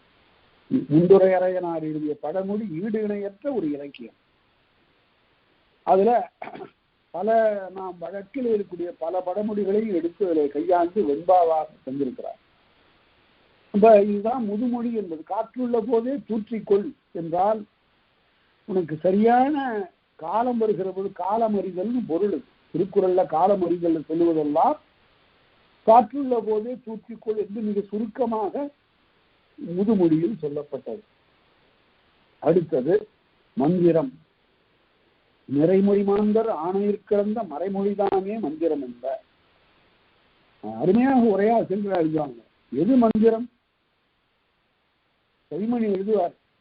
எல்லெலும்பு பெண்ணாமால் வந்த மத வேடம் வணங்கிடுமான். எலும்பு பெண்ணாச்சு, மத வேடம் அங்கிருந்து வந்து காலில் விழுந்து வணங்கியது. இதெல்லாம் மந்திரத்தாலே என்றது அப்படின்னு சொன்னார். உண்மையிலேயே யானை வெகுண்டு வரக்கூடிய யானையை ஏவி திருநாவுக்கரசரை கொன்று விடுவதற்காக முயன்றான் பல்லவர் வேந்தன். என்ன கொடுமை பாருங்க. ஒரு ஞானி தன்னுடைய கருத்திலே இருந்தார். இழுத்து வாங்க அப்படின்னாரு. நாமார்க்கும் குடியல்லோம் நமனை ஏஞ்சோம் ஏமாப்போம் பெரிய எறியோம் நரகத்தில் இடப்போடும்னு சொன்னார். அவரை கொண்டு வந்து நிறுத்தி யானை ஏவனா அந்த அங்கிருந்து வந்து யானை போட்டு மிதிக்காதா? ஆனால் சாதுவாக திருநீர் பூசிக்கொண்டு கையில் உடவாரப்படையோடு இருக்கக்கூடிய அந்த மாமுனிவனை பார்த்து அந்த யானை திருவருளின் துணையினாலே என்ன செய்தது என்றால் பிழிந்து வணங்கியது. அதான் சொல்றாரு. ஒண்ணு நமக்கு இதெல்லாம் ஒண்ணும் அஞ்சுவது இல்லை, அஞ்ச வருவது இல்லை அப்படின்னாரா அந்த முதியவர். அதனால திருநாவுக்கரசர் முதியவர், சான்றோர். அவர்களுக்கு அச்சமே இல்லை. ஏன் அச்சமில்லை என்றால் தன்னிடத்தில் சிவபெருமானே இருக்கிறார். தன்னுடைய நெஞ்சிலே சிவபெருமான் குடி கொண்டிருக்கிற போது அச்சத்திற்கு என்ன வழி என்று அவ்வாறு பேசப்படுவது. அவர் சொன்னது அந்த மந்திரம். மந்திரமாவது நீர் வானவர் மேலது நீர், சந்திரமாவது நீர், சுந்தரமாவது நீர், துதிக்கப்படுவது நீர் என்று சொல்லி பாண்டியனுடைய வெப்ப நோயை அகற்றினார் ஞானசம்பந்தர். அது மந்திரம். அதனால மந்திரம்ங்கிறதுக்கு இப்படித்தான் பொருள் சொல்ல வேண்டும். அடுத்தது குறிப்பு மொழி, வசை குறித்த அங்கனம். குறிப்பு மொழிங்கிறது வசை குறித்த அங்கனம். எழுத்தொடும் சொல்லொடும் புனராதாகி. எழுத்துக்கு சொல்லுக்கும் பொருளை பார்க்கக்கூடாதாங்க. உள்ளார பொருள் மறைஞ்சிருக்கு. பொருட்புறத்தொழுவே குறிப்பு மொழியே. அது வேற ஒரு புறத்தே வேறு ஒரு பொருளை கொண்டிருக்கிறது. எப்படி? நீ ஒரு மனிதன் போல தோன்றுகிறாயேன்னு நான் விட்டேன். மனிதன் போலங்கிறதுல தான் இருக்கு ஆபத்தை. மனிதன் போல தோன்றுகிறாயேன்னா மனிதனா இல்லைன்னு பொருள். நீ நல்ல மனிதன் போல தோன்றுகிறாயேன்னா அவ்வளவு சிறப்பா சொல்லலைன்னு பொருள். அவ்வாறு வருவது குறிப்பு மொழி. அடுத்தது பன்னத்தி. இந்த பன்னத்தி என்பது ஒரு இலக்கியம். பண் நற்றுதல் என்றால் விரும்புதல். பண்ணினை ஏற்று வருவதற்கு பெயர் பன்னத்தி. பாட்டிடை கலந்த பொருளவாகி பாட்டின் இயல பன்னத்தியே. பாட்டிடை கலந்த பொருளவாகி பாட்டினுடைய இடைமிடைந்து வருவதற்கு பெயர் இசை கலந்த பாட்டுன்னு பொருள். அது சிற்றிசை பேரிசை என்று இரண்டு வகைப்படும் என்று இளம்பூரணர் சொல்லுவார். அதனால ஒரு பாட்டுன்னா அதுல ஒரு இசைமை இருக்கணும். அதற்கு பெயர் தான் பன்னத்தி. அதுவே தானும் பிசியொடுமானும். விடுகதை எப்படியோ அது போல இதுவும் ஓரிரண்டு அடியில் வரும் என்று பொருள். ஓரிரண்டு அடியிலே வருவதற்கு பெயர் பன்னத்தி. அடுத்தது அடிநிமிர்களது ஈராறாகும். 12 அடி வரையில ஒரு பன்னத்தி வரலாம். அடியகந்து வரினும் கடிவரையில்லை. அடியால மிகுந்து வந்தாலும் கூட பிழையில்லை. அடி என்பது நாற்சீரால் வருவது. நல்ல பன்னத்திக்கு எடுத்துக்காட்டு வேண்டும் என்றால் சிலப்பதிகாரத்துல கண்டு குணிலா இந்த மாயவன் இந்து நம்மானோர் வருமே ஒன்றையன் தீங்குழல் கேளாமோ தோடி என்று ஒரு பொருள் மேல் அடிக்கு 3 அடிக்கு வருகின்ற தாழிசையாக வரும். அதெல்லாம் கொச்சக உருவோகாக வரும். அதெல்லாம் இவ்வாறு வருகின்ற பண்ணத்துக்கு எடுத்துக்காட்டாகும். இவ்வாறு ஆராய்ந்து பார்க்கின்ற காலத்து இந்த பண்ணத்து என்பது அளவியல் என்பது அடிவரையறை உள்ளன, அடிவரையறை இல்லன என்று அடிவரையறைகளை கொண்டு சொல்லுகிறார். கிளறியல் வகையில் கிளந்தன தெரியும். இதுவரையில சொல்லப்பட்டவற்றை எல்லாம் ஆராய்ந்து பார்த்தால் அளவியல் வகையே அணிவகுப்படும். ஒரு பாட்டினுடைய அளவு என்பது எத்தனை அடி பெறும் என்பதனை இதுவரையில் சொல்லப்பட்டது. அது 2 வகையா பிரிக்கணும். அடிவரையறை உள்ளன, அடிவரையறை இல்லாதன என்று 2 வகையாக அதனை பிரிக்கலாம். அடிவரையறை உள்ளன எவை?